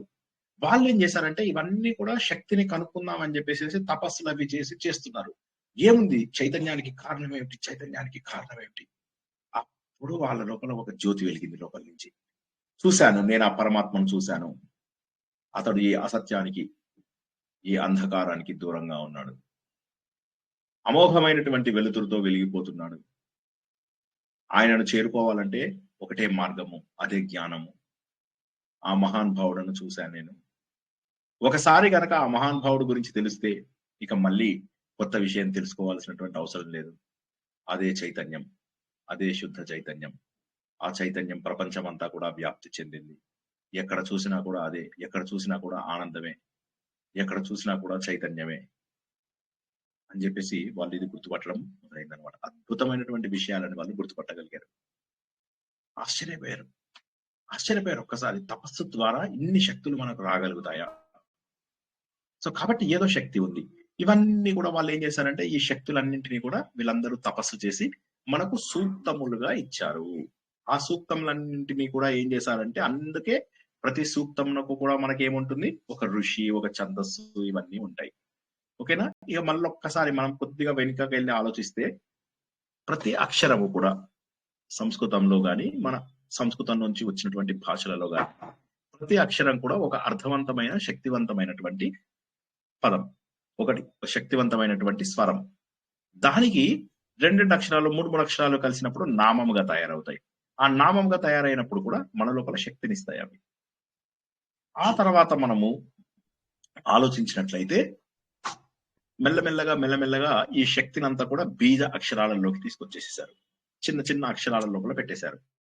పెట్టినప్పుడు ఏమైంది, ఆ బీజ అక్షరాలను కనుక జపిస్తే బాగా శక్తి వచ్చేలాగా చేశారు. ఓం, హ్రీం, క్లీం ఇవన్నీ కొన్ని పద్ధతులలో, కొన్ని క్రియాలలో చేస్తే, అంగన్యాస, కరన్యాసాలు ఇవన్నీ ప్రాపర్ గా చేస్తే వాటిని మంత్రాలుగా చేశారు. ఏవేవైతే మననం చేయగా మనం రక్షిస్తాయో అవన్నీ కూడా గుర్తుపెట్టుకున్నారు. ఈ మంత్రాలన్నింటిలోంచి మళ్ళీ మనకి ఏం కనిపెట్టారు, సూక్తములు. ఈ సూక్తములన్నీ ఏంటంటే ప్రూవ్ చేయబడినటువంటి విషయం. ఇది ప్రూవ్ చేశారు. ఇది దిస్ హాస్ బిన్ ప్రూవెన్. ఇది చేస్తే నీకు ఈ శక్తిని వస్తుంది, ఇది చేసినట్లయితే నీకు ఈ ఫలితం వస్తుంది అని చెప్పేసి కనుక్కున్నటువంటి సూక్తములే మనకు ఋగ్వేదం లోపల ఎక్కువగా ఉన్నాయి. అటువంటి మహోన్నతమైనటువంటి సూక్తములలో పురుష సూక్తము అన్నిటికంటే కూడా గొప్పది. ప్రతి సూక్తం లోపల కూడా మనం ఏం తెలుసుకున్నాం, ఇంతకుముందు మనం ఒక మండలం మొత్తం తెలుసుకున్నాం. అందులోపల ఏం చేస్తామంటే ఈ ప్రపంచం అంతా ఒక చైతన్యం ఉంది. ఆ చైతన్యంలో మనం దేవుడు అంటున్నాం, కొంతమంది రాముడు అంటారు, కొంతమంది కృష్ణుడు అంటారు, అమ్మవారు నాకు కనిపించారు. ఈ పిచ్చి మాటలు ఉన్నాయి కదా ఇవి. అమ్మవారు, అయ్యవారు అని ఉంటాయా? ఈ చైతన్యంకి లింగం ఉండదు. ప్రపంచం అంతా చైతన్యం ఉంది. ఆ చైతన్యం నా లోపల కూడా ఉంది. ఆ చైతన్యంని ముందు అగ్ని రూపంలో చూశారు, వరుణుడు రూపంలో చూశారు, అశ్విని దేవతల రూపంలో చూశారు, వాయు రూపంలో చూశారు, వరుణుడు రూపంలో చూశారు. ఇలాగ ఎన్నో రకాల రూపాలలో, అన్ని రకాల రూపాలలో తెలుసుకున్నారు. తెలుసుకున్న తర్వాత ఈ అన్ని రకాల దేవతలు, అంటే పరబ్రహ్మకు మూలము అనిపించేటటువంటి ప్రతి దేవత, ఋషులు అందరూ కూర్చుని ఈ సృష్టికి మూలం ఏంటి అని చెప్పేసి తెలుసుకున్నారు. అసలు సృష్టికి ముందు ఏముండేది, దానిని నాసదీయ సూక్తము అంటారు. ఒక్కసారి గుర్తుంచుకోండి. ఇది పురుష సూక్తంలో ఉన్నటువంటి శ్లోకములు మొత్తం అయిపోయిన తర్వాత మనం నాసదీయ సూక్తం తెలుసుకుంటాం అన్నమాట. ఆ నాసదీయ సూక్తం అనేది అయితే ఉంటుందో, ఆ నాసదీయ సూక్తం లోపల ప్రపంచంలో చైతన్యం తప్ప మరేది లేదు. ఇప్పుడు మనకు కనిపిస్తున్న జీవరాశులు లేవు, ఇప్పుడు కనిపిస్తున్నటువంటి బ్రహ్మాండములు లేవు, ఇప్పుడు మనకు కనిపిస్తున్న నక్షత్రాలు, పాలపుంతలు ఇవన్నీ కూడా లేవు, ఏమీ లేవు. కానీ ప్రపంచమంతా చైతన్యం మాత్రం ఒకటి మిగిలి ఉన్నది. అయిపోయిన తర్వాత మరి ఎట్లా సృష్టి ఎలా ఏర్పడింది? పురుష సూక్తము. పురుషుడు వచ్చాడు. పురుషుడు అంటే ఎవరండి? హలో, పురుషుడు అంటే ఎవరు? ఆడనా మొగనా? తేడా లేదు సార్. మనిషి అని పరమాత్మ అర్థం. ఒక చైతన్యము. పరబ్రహ్మ ఆ చైతన్యం లేదు ఏమిటి? సార్ చైతన్యం. ఈ చైతన్యం అనేటటువంటిది ఏదైతే ఉందో పరబ్రహ్మ అని అంటాము, పరాశక్తి అని చెప్పేసి అంటాము. ఏదన్నాక సరే ఈ చైతన్యానికి ఒక పేరు ఇచ్చుకోవడం అనేటటువంటిది ప్రారంభమైంది. ఇచ్చిన తర్వాత ఏమైంది, వీళ్ళు ఇంకా దాన్ని మథన ఎప్పుడు కూడా గుర్తుంచుకోండి, ఏ విషయమైనా కూడా మథనం చేయడం వల్ల తెలుస్తుంది. మథనం అంటే ఏంటి? ఆలోచించారనుకోండి, మేధో మథనం, మేధస్సుని మథనం చేసినట్టు. పెట్రోలియం ని మథనం చేశారనుకోండి, అందులోంచి పెట్రోల్ వస్తుంది, కిరోసిన్ వస్తుంది, డీజిల్ వస్తుంది, నాఫ్తలిన్ వస్తుంది, రకరకాల వస్తువులు ఒక్కొక్క టెంపరేచర్ లో ఒక్కొక్కటి వస్తూ ఉంటాయి. సాగర మథనం చేశారనుకోండి, అందులోంచి కొన్ని వస్తువులు వచ్చి మనకి ఇప్పుడు మన అందరికి తెలిసినట్టుగా చివరిగా అమృతం వస్తుంది. సో రకరకాల అవసరం ఉన్న అవసరం లేని ఎన్నో వస్తువులు మనకు బయటకు వస్తూ ఉంటాయి అన్నమాట. అలాగా వాళ్ళు మథనం చేయడానికి అందరూ కూడా పూనుకొని మథనం చేయడం మొదలెట్టారు. ఏమిటి అసలు భగవంతుడి సృష్టిని ఎలా ఇచ్చాడు, ఎలా తయారైంది. ఆ తర్వాత ఏమైతుంది, శాస్త్రవేత్తలు ఏమైందంటే జీవం ఎక్కడ ఉంది అనే దాని దగ్గర ఆగిపోయారు వాళ్ళు. అందుకోసమనే వాళ్ళు ఏం చేశారు, ఓ పెద్ద ఎక్స్పెరిమెంట్, ఒక 10 ఏళ్ల కింద 15 ఏళ్ల కింద ఒక పెద్ద ఎక్స్పెరిమెంట్ చేశారు. చేసి బిగ్ బ్యాంగ్ ని మనము ఆర్టిఫిషియల్ గా సృష్టిద్దాం. వాళ్ళ లెక్క ప్రకారం ఏంది, ఈ ప్రపంచం అంతా కూడా ఒక పెద్ద భారీ విస్ఫోటనం జరిగి ఇదంతా కూడా అక్కడక్కడ ఏర్పడింది, అందులోంచి జీవం వచ్చింది. ఆ జీవం వచ్చింది అనే దగ్గర వాళ్ళకు కూడా డౌట్ ఉంది. సో జీవం ఎలా వచ్చిందో చూడాలి. వాళ్ళు ఏం చేస్తున్నారంటే ఆర్టిఫిషియల్ గా బిగ్ బ్యాంగ్ చేయడానికి ప్రయత్నం చేస్తున్నారు. చేస్తే ఏమి పెద్ద ఫలితం రాలేదు, కానీ చెప్తున్నాను అంటే ఏమైతుందంటే వాళ్ళ థీరమే తప్పుంది. ఇప్పుడు వాడు ఏం చేస్తారంటే, ఒక థీరం అంటే ఏంటి, ఊహించి చెప్పినది థీరము. ప్రతి థీరము తర్వాత హెన్స్ ప్రూవ్డ్ అని చెప్పేసి వస్తుంది. మనకు థీరం ఇస్తే సరిపోతుంది, దాన్ని ప్రూవ్ చేయాలి. కాకపోతే ఏంటంటే ప్రూవ్ చేయలేదు, కానీ అది ఎందుకో దగ్గరగా ఉందని చెప్పి వాళ్ళు బిగ్ బ్యాంగ్ అని చెప్పేసి అన్నారు, విచ్చిత్తి అయింది అని చెప్పి. మన దగ్గర కూడా అంతే, భగవంతుడు అనే చైతన్యంలోంచి ఈ ప్రపంచంలో ఉన్నటువంటి జీవరాశులు, ప్రపంచంలో ఉన్నటువంటి జడ పదార్థాలు, చైతన్య పదార్థాలు ఇవన్నీ కూడా వచ్చాయి అని చెప్పేసి డిసైడ్ చేశారు. జడ పదార్థాలు ఆలోచించలేవు, చైతన్య పదార్థాలు ఆలోచించగలవు. అనగా ముందు పుట్టినటువంటి పరబ్రహ్మ సంకల్పం ద్వారా ఏ పనైనా చేయగలడు. ఒక్కసారి ఇక్కడ వెనక్కి వెళ్తున్న కొద్దిగా జాగ్రత్త ఉండండి. జడ చైతన్యం. జడ అంటే ఏ డెసిషన్ తీసుకోలేని ఒక పదార్థం.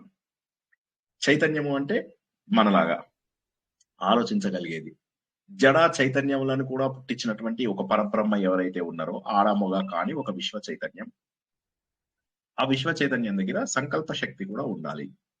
ఈ అణువులు, ఆ పరమాణువులు ఇవన్నీ ఏవైతున్నాయో వాటంతట అవి డెసిషన్ తీసుకునేటటువంటి స్టేజ్ లో లేవు.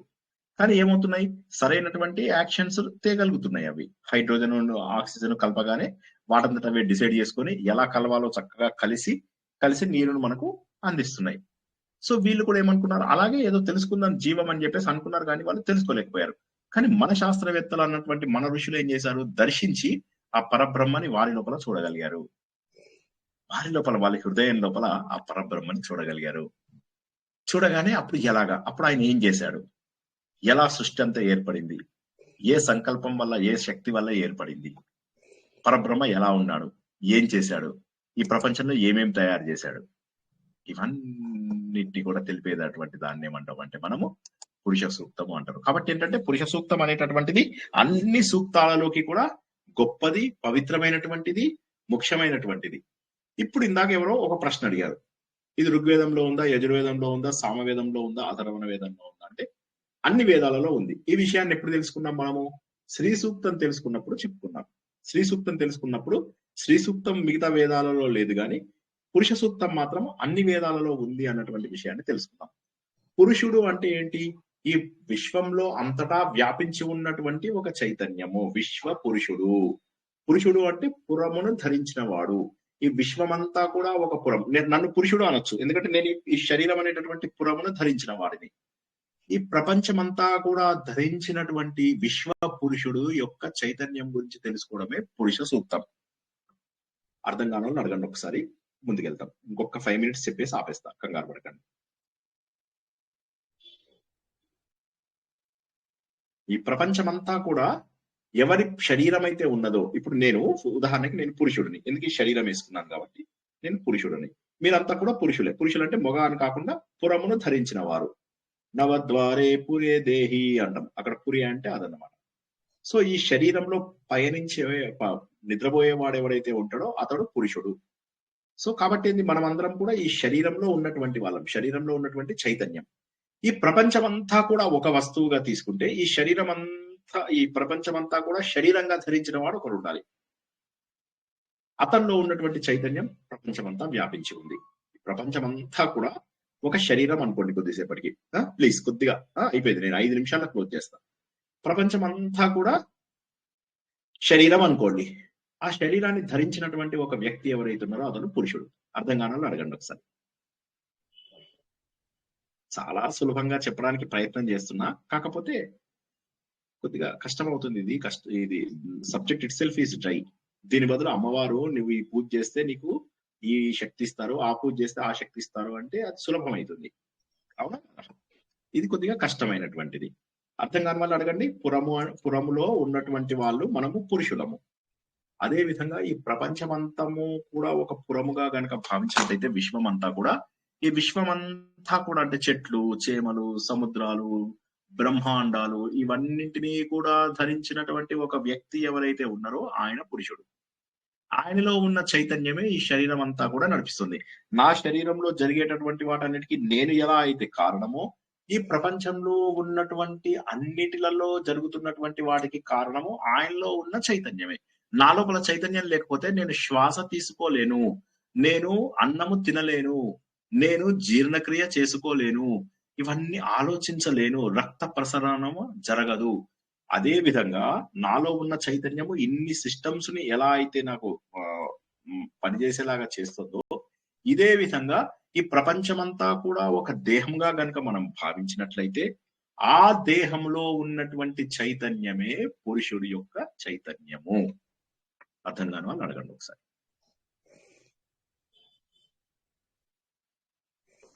ఇంకొకసారి చెప్పండి సార్. సరే, ఎవరు అడిగారో ఒకసారి వాళ్ళొక్కరు మ్యూట్ లో పెట్టుకోండి. మ్యూట్ లో పెట్టకుండా వారొక్కరు అన్మ్యూట్ అవ్వండి. ఎవరు అడిగారో వారొక్కరు అన్మ్యూట్ అవ్వండి. ప్రపంచమంతా ఒక వస్తువుగా తీసుకుంటే అంతటినీ ధరించిన వాడినే పురుషుడు, పరమాత్మ అని అంటారు. అంతేనా సార్? అవును. అంటే ఇప్పుడు నేనున్నాను, నేను ఏం ధరించాను? ఈ శరీరం. అవునా? నేను పురుషుడను. ఈ శరీరం లోపల జరిగేటటువంటి నా శ్వాసక్రియకు వేరే వాడు రెస్పాన్సిబులా, నేను రెస్పాన్సిబులా? ఎవరిది వాళ్ళే రెస్పాన్సిబుల్. నా జీర్ణక్రియకు నేనే రెస్పాన్సిబుల్. అవునా? నా శక్తికి నేను రెస్పాన్సిబుల్. అంటే నా లోపల ఒక చైతన్యం ఏదైతే ఉందో ఆ చైతన్యము వెళ్ళిపోయింది అనుకోండి, ఈ పురమునకు విలువ ఉన్నదా? ఉండదు, లేదు. పడిపోతుంది, ఈ శరీరం పడిపోతుంది, ఈ పురము పడిపోతుంది. అంటే ఈ పురములో ఏదైతే చైతన్యం ఉన్నదో అది అన్నిటికంటే కూడా ముఖ్యము. నా శరీరంలో ఉన్నటువంటి చైతన్యము గొప్పది. అదే విధముగా ఈ మనకు కనిపించే ప్రపంచము, కనిపించని ప్రపంచము ఏదైతే అఖండమైనటువంటి ఇది వ్యాపించి ఉందో, కొన్ని బ్రహ్మాండాలలో వ్యాపించి ఉందో, తెలిసి తెలియక కొన్ని కోట్ల విషయాలలో వ్యాపించి ఏదైతే ఉన్నదో, అక్కడ ఉన్నటువంటి దాన్నంతా కూడా ఒక శరీరంగా భావించండి కొద్దిసేపు. దాన్నంతా కూడా ధరిస్తున్నటువంటి ఒక వ్యక్తిలో ఒక చైతన్యం ఉండాలి కదా, లేకపోతే ఇవన్నీ పనులు ఎలా అవుతున్నాయి, ఇవన్నీ ఎలా తిరుగుతున్నాయి, ఇవన్నీ ఎలా నడుస్తున్నాయి? ఒక సిస్టమ్ ప్రకారం సూర్యుడిని నడిపించేది ఎవరు అంటే బ్రహ్మ. సూర్యుడు దేంట్లో ప్రతిష్ఠితం అవుతున్నాడు? సత్యంలో. మొన్న మనం తెలుసుకున్నాం కదా ఆదిత్య హృదయంలో. అంటే ఈ ప్రపంచం అంతా కూడా ఒకే చైతన్యం ఉంది. ఆ ప్రపంచమంతా కూడా ఒక శరీరముగా భావిస్తే ఆ శరీరంలో ఉన్నటువంటి చైతన్యమే పరబ్రహ్మ. ఆయననే ఈ పురమును ధరించినటువంటి పురుషుడు. ఆయన గురించి తెలుసుకోవడమే పురుష సూక్తము. ఆయనని ప్రతిపాదించి ఆయనను నిర్ధారించేటటువంటిది. You are not only proposing him, you are also confirming his ability, you are confirming his deeds also. ఆయన చేసినటువంటి పనులని, ఆయన లక్షణాలను, ఆయన అన్ని విషయాలను కూడా you are able to confirm. మనం దాన్ని కన్ఫర్మ్ చేస్తున్నాం. అందువల్ల సూక్తము అంటే ఏంది? గ్యారంటీ అని చెప్పేసి ముద్ర కొడితే దాన్ని సూక్తం అంటాం. బాగా చెప్పబడినది. బాగా చెప్పబడింది అంటే మంచి మాట. కానీ ఇక్కడ బాగా చెప్పబడిన దాంతో పాటుగా దానిని ఖండించలేకుండా చెప్పబడినటువంటిది. అంటే నిర్ధారింపబడేటటువంటిది. అంటే అది నిర్ధారణ అయిపోయింది. మళ్ళీ మీరు వచ్చి నిర్ధారణ చేయక్కర్లేదు, అది ఆల్రెడీ నిర్ధారణ అయిపోయింది అన్నమాట. ఇంకెవరన్నా ప్రశ్న అడగండి. ఇంకెవరైనా? జయ శ్రీకృష్ణ సార్. జై శ్రీకృష్ణ. సమస్త విశ్వాన్ని ఆధారంగా చేసుకొని ఏదైతే ఒక చైతన్యం తిరుగుతూ ఉందో ఆ చైతన్యమే పరమాత్మ అనుకోవాలి, అంతే కదా సార్? చిన్న తప్పు చెప్పారు. ప్రపంచమంతా ఆధారంగా చేయలేదు, ఆయన విశ్వం. ఆధారంగా ప్రపంచమంతా ఉన్నది. ఓకే, ఎవరైతే పరమాత్మ ఉన్నారో ఆయన ఆధారంగా విశ్వం మొత్తం వ్యాపించి ఉన్న చైతన్యం. ఆయన చైతన్యము, ఈ ప్రపంచమంతా పురము. ఈ పురమును ధరించిన వాడు కాబట్టి ఆయన పురుషుడు. ప్రపంచమంతా పురుషుడు. ఇప్పుడు శ్రీనివాస్ అనేవాడు ఒక శరీరము, దీన్ని పురుషుడు పురము అంటున్నాం. ఈ పురములో శ్రీనివాస్ ఒక చైతన్యం ఉంది. ఆ చైతన్యం వల్ల శ్రీనివాసు చేతులు లేపగలుగుతున్నాడు, కాళ్ళతో నడవగలుగుతున్నాడు, నోటితో మాట్లాడగలుగుతున్నాడు, ముక్కుతో వాసన పీల్చగలుగుతున్నాడు. అవునా? ఒక చైతన్యం.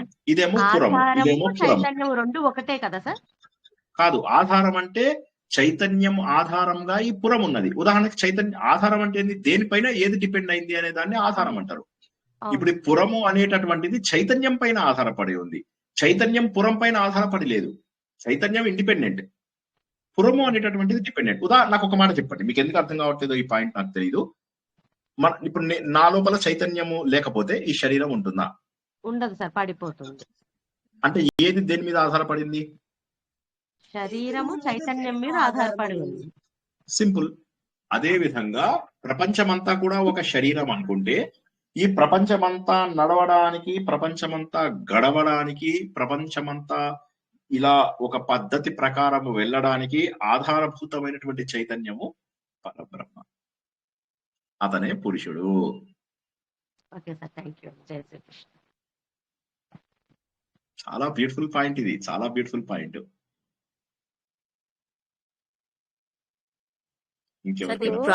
ఈ పాయింట్ ఇప్పుడు ఈ పరబ్రహ్మ ఈ పాయింట్ ఒక్కసారి చెప్పండి సార్. ఏ పాయింట్ ఒకసారి చెప్పాలో చెప్పండి, ఆ పాయింట్ తప్పకుండా చెప్తాను. ఇప్పుడు చెప్పారు కదా సార్ పరబ్రహ్మ అనేసి. అవును. అంటే అది స్టార్టింగ్ అంటే ఏమర్థం కాలేదు. ఇప్పుడు శ్రీనివాస్ అనేవాడు శరీరం అనుకో, పురము అనుకోండి. పురము అంటే శరీరం, ఓకేనా? నా చేతులు కదలడానికి, నా కాళ్ళు కదలడానికి, నా ముక్కు కదలడానికి, నా చెవులు కదలడానికి, నా నోరు కదలడానికి, వీటన్నిటికీ ఏముంది?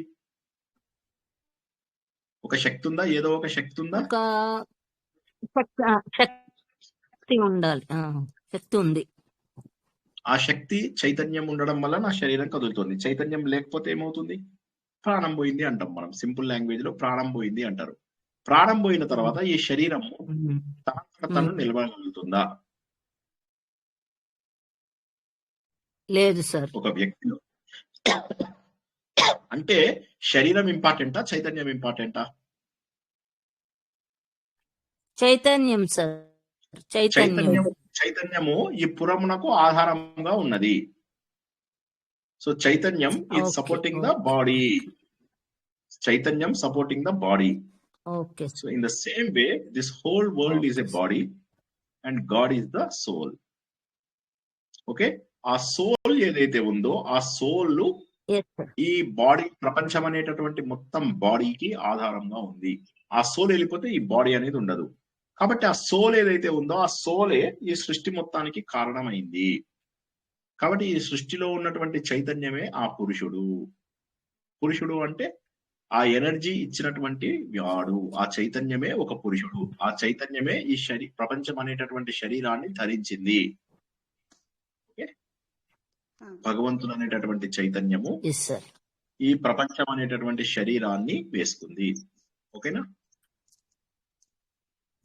ప్రపంచమంతా శరీరంగా భావిస్తే ఆ శరీరంలోని ఆధారభూతమైన చైతన్యమే పరబ్రహ్మ, అతడే పురుషుడు.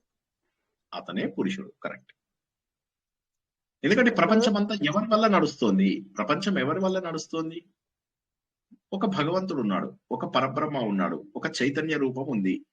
ఆ చైతన్య రూపం వల్లనే ఈ ప్రపంచం అంతా కూడా నడుస్తుంది. ఈ ప్రపంచం అంతా కూడా పురము అని అనుకుంటే ఈ పురమును ధరించిన వాడు పురుషుడు.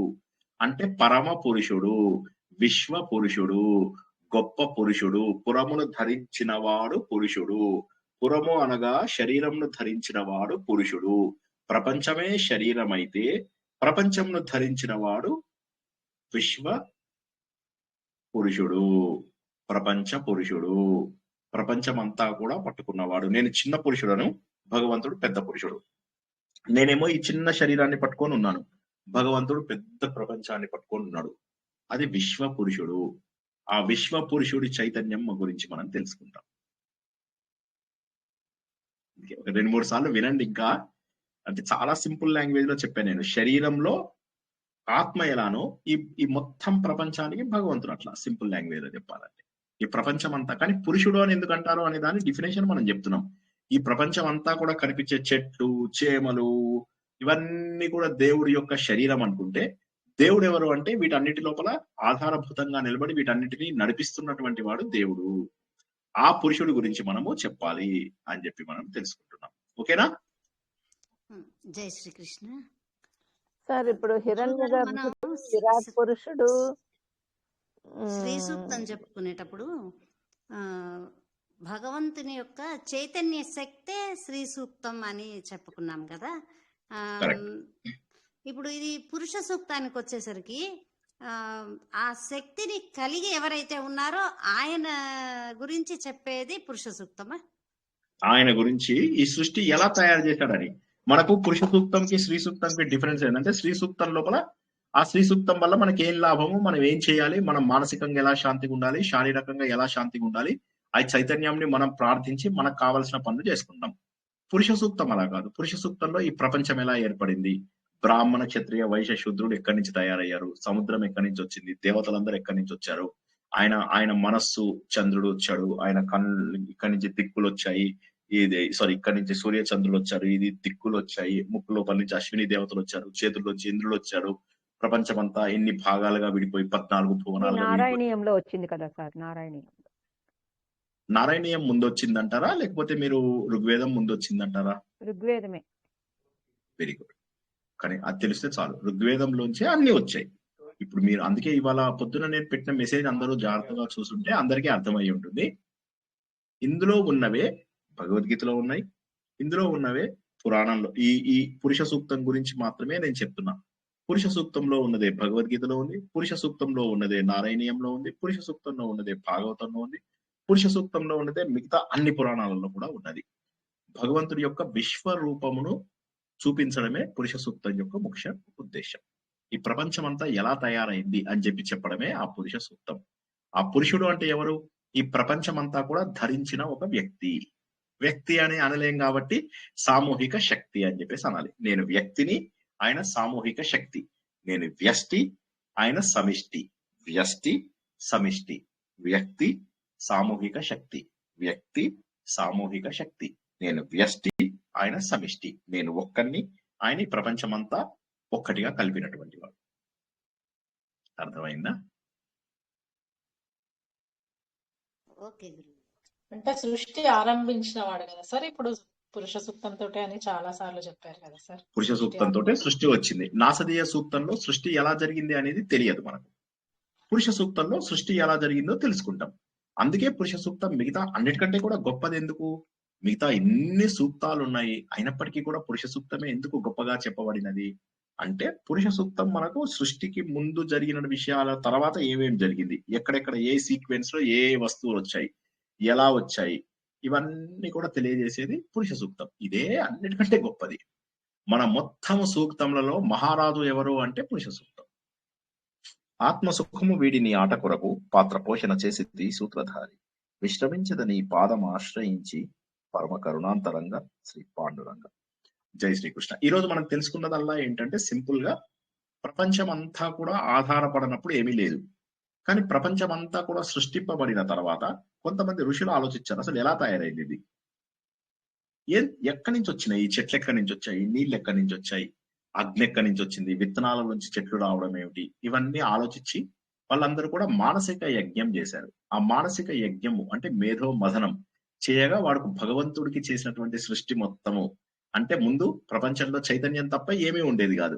ఆ చైతన్యమే మెల్లగా ఈ ప్రపంచం లాగా తయారైంది. మెల్లమెల్లగా సముద్రాలు ఏర్పడ్డాయి, నదులు ఏర్పడ్డాయి, చెట్లు చేమలు ఏర్పడ్డాయి, జీవం ఏర్పడింది, మనుషులు ఏర్పడ్డారు. వీళ్ళందరి లోపల అదే ఒకే ఒక్క చైతన్యం అన్నింటి లోపల కూడా వ్యాపించి ఉన్నది అని చెప్పేదాన్ని మనము పురాణం అంటారు. పురుష సూక్తం అంటారు.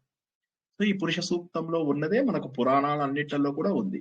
లలితా సహస్రనామం లోపల అమ్మవారిని సహస్ర శీర్ష పురుష అనేది అందులో కూడా వస్తుంది. మొన్న మనం తెలుసుకున్న మార్కండేయ పురాణము అంటే చండి సప్తశతి గాని, దేవి భాగవతంలో గాని, వీటన్నిటి లోపల కూడా మళ్ళీ అక్కడ సహస్ర శీర్ష పురుష అని దేవుడి రూపంని మళ్ళీ అక్కడ చూపిస్తారు. కృష్ణుడికి వచ్చేసరికి భగవద్గీత లోపల అంటే సంపూర్ణ మహాభారతం లోపల కూడా దేవుణ్ణి పురుష సూక్తం యొక్క రూపంగానే చూపిస్తారు. ఇదే పురుష సూక్తంని అన్నింటిలో కూడా చూపిస్తారు.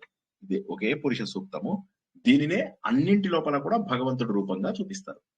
ఓకేనా? ఇదే మూలం అన్నమాట. పురుష సూక్తమే పురాణాలలో ఉన్న, రామాయణంలో ఉన్న, మహాభారతంలో ఉన్న, ఎక్కడున్నా ఇదే పురుష సూక్తం యొక్క రూపంని చూపిస్తారు. కృష్ణుడు రూపంలో ఇక్కడ పురుషుడు అంటే విష్ణుమూర్తిని చూపిస్తారు, పురుషుడు అంటే శివుడుగా చూపిస్తారు, పురుషుడు అంటే అమ్మవారిగా చూపిస్తారు. ఒకసారి అమ్మవారిగా చూపిస్తారు, దేవి భాగవతం వచ్చేసరికి అమ్మవారిగా చూపిస్తారు. అమ్మవారికి 1000 చేతులతోని ప్రపంచం అంతా వ్యాపించి ఉన్నది అది అని చెప్పేసి మనం చెప్తాం.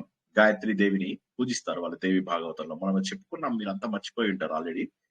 అదే అంటే అందుకే నేను ఏమంటున్నానంటే వినాలి, ఎక్కువ సార్లు వింటే you will be able to understand it better. జై శ్రీకృష్ణ. ఇంకా అడగండి ఏమన్నా ప్రశ్నలు అంటే. గురువు గారు ఒక చిన్న విన్నపం అండి. ఈ సున్నాని ఆర్యభట్ట కనుక్కున్నారు కదా, అంతవరకు సున్నతో 9 తర్వాత లెక్కేసుకుంటూ వచ్చాము. కానీ అంతకు ముందే మనకి రావణాసుడికి 10 తలలు, 1,00,00,000 సూర్యుళ్ళు ఇలా లెక్కేస్తా వచ్చారు కదా, అది ఎలా సాధ్యమయ్యింది? నాకు పెద్ద సమస్య. వాటిలో ఉంది కాబట్టి ఇంకొక విషయము, మనకు అన్ని చోట్ల కూడా శూన్యం అనేటటువంటి ఒక పదాన్ని పెట్టారు. ఆ శూన్యం అనేటటువంటి పదము ఎప్పుడైతే మనకు పురాణాలలో వాటిలలో ఉందో, మనకు కావ్యాలలో ఉందో, దాన్ని ప్రాక్టికల్ లోపల తీసుకొచ్చింది ఆర్యభట్ట. అందులో ఉన్నదాన్నే ఈయన చూపించాడు. ఉంది, సున్నా అనేటటువంటిది ఒకటి ఉంది అని చెప్పి చెప్పగలిగాడు. కానీ మనకు మన వేదాలలో మనకున్న నంబర్ సిస్టమ్ లో వాటి లోపల ఆల్రెడీ మనకు ఉన్నాయి. కాకపోతే దాన్ని ప్రూవ్ చేసి ఇప్పుడున్నటువంటి గణితానికి, ఎందుకంటే ముందు బైనరీ సిస్టమ్ వచ్చింది, హెక్సాడెసిమల్ సిస్టమ్ వచ్చింది, ఇవన్నీ వచ్చాక 10 అనేటటువంటిది రాకపోవడం వల్ల ప్రపంచం అంతా కూడా రోమన్ నంబర్స్ ను వాడుతూ, వాళ్ళు పెద్ద పెద్ద నంబర్లని వాడుతూ వాళ్ళు ఇంకో పద్ధతిలో వెళ్లేవాళ్ళు. అప్పుడు ఈయన అన్నాడు, మా దీంట్లోపల ఉంది ఇది మనం ఇలా ప్రాక్టికల్ గా ప్రూవ్ చేయొచ్చు. వేదాలలో ఉన్నది వేరు, దాన్ని ప్రూవ్ చేయడం వేరు. పుష్పక విమానం మనకు ఆల్రెడీ ఉంది. అయితే ఇప్పుడు రైట్ బ్రదర్స్ చేసింది 1905 లో, వాళ్ళు ఏం కనుక్కున్నారు అని మీరు అనగలరా? మీరు అనలేము. అంటే ఆల్రెడీ మనకు ప్రతిపాదించినటువంటి విషయాలు మనము ఒక పద్ధతి ద్వారా దాన్ని నిరూపింపగలిగితే అది ఇప్పటి లేటెస్ట్ శాస్త్రవేత్తలు చేస్తున్నటువంటిది.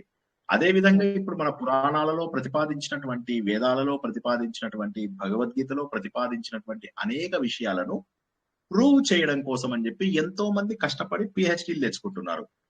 మళ్ళీ మీకు అర్థం కావాలంటే ఎలా చెప్పాలి అంటే, ఒక్క భగవద్గీతకి 10,000 మంది పిహెచ్డీలు ప్రయత్నం చేస్తున్నారు ప్రపంచవ్యాప్తంగా. సో కాబట్టి ఏంటి, అదే ప్రతిపాదించిన విషయాన్ని ఎలాగా, ఉదాహరణకి శ్రీనివాస రామానుజన్ అని ఒక మ్యాథమెటిషియన్ ఉండేవాడు. ఆయన 1000 ఫార్ములాలు ఇచ్చేసి వెళ్ళిపోయాడు.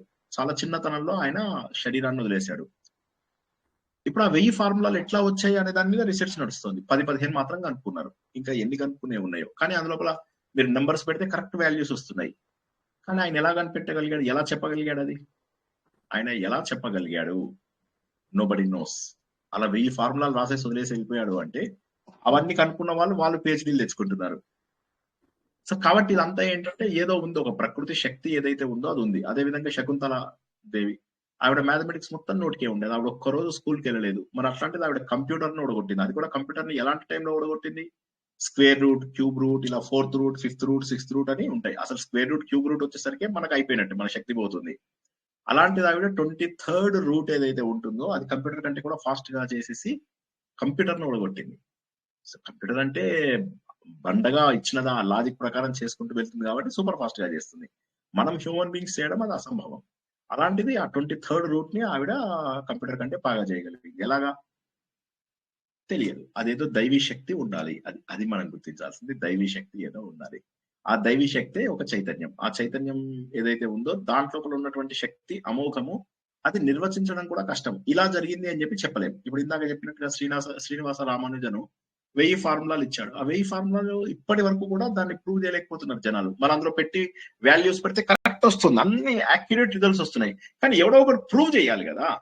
ఇప్పుడు మనకు బిగ్ బ్యాంగ్ థియరీ అని చెప్పారు. ఆ బిగ్ బ్యాంగ్ థియరీ ప్రూవ్ చేయలేకపోతున్నారు వాళ్ళు. థీరం చాలా అద్భుతంగా ఉంది, దాదాపుగా వాళ్ళు దగ్గరికి వచ్చారు, కానీ అందులో జీవం అనే దాన్ని వాళ్ళు గాడ్ పార్టికల్ అంటారు. గాడ్ పార్టికల్, ఆ గాడ్ పార్టికల్ ఎక్కడ ఉంది అనేది వాళ్ళు కనుక్కోలేకపోతున్నారు. But they are very close. Theorem అనే దానికి ఒక ప్రూఫ్ ఉండాలి. ఆ ప్రూఫ్ ఇచ్చినటువంటి ఆయన ఆర్యభట్టుడు. జై శ్రీకృష్ణ. సో చాలా కష్టమైన అద్భుతమైనటువంటి విషయాలు ఇవాళ తెలుసుకున్నాము. వచ్చే వారము మనము యాక్చువల్ గా సూక్తంలోకి ప్రవేశిస్తాము. పురుష సూక్తంలో ఏమున్నాయి, ఇప్పుడు మనం అనుకున్నటువంటి సృష్టి రహస్యాలన్నీ, అంటే దేవుడు అనగానే మనం ముందు రాముడు కృష్ణుడు ఎవరో అమ్మవారు దండం పెట్టుకోవాలి, మన కోరికలు తీరుస్తారు. ఇంత నీచ స్థాయిలో ఉన్న మనని సృష్టి అనేటటువంటి ఒక అద్భుత ఉన్నతమైనటువంటి స్థాయికి తీసుకెళ్తాయి వేదాలు. ఆ వేదాలలో మళ్ళీ తలమానికం అన్నిటికంటే కూడా గొప్పది, కిరీటం లాంటిది అయినటువంటిది పురుష సూక్తం.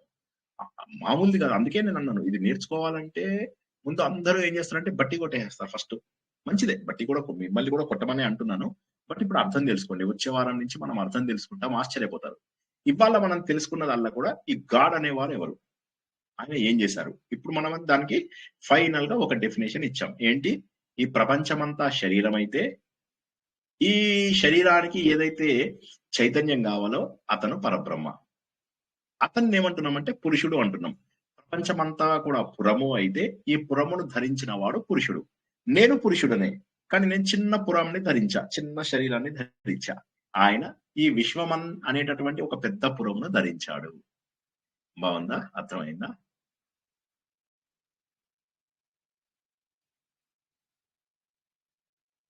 సార్ చాలా బాగుంది, ఎక్సలెంట్.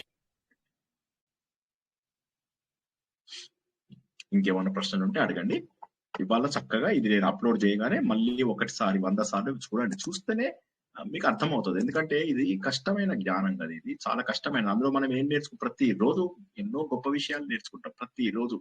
మళ్ళీ రేపు ఎప్పట్లాగానే మన భగవద్గీత ఉంటది కాబట్టి మళ్ళీ భగవద్గీత లోపల నేర్చుకోవాల్సిన గొప్ప విషయాలు మళ్ళీ రేపు నేర్చుకుంటాం.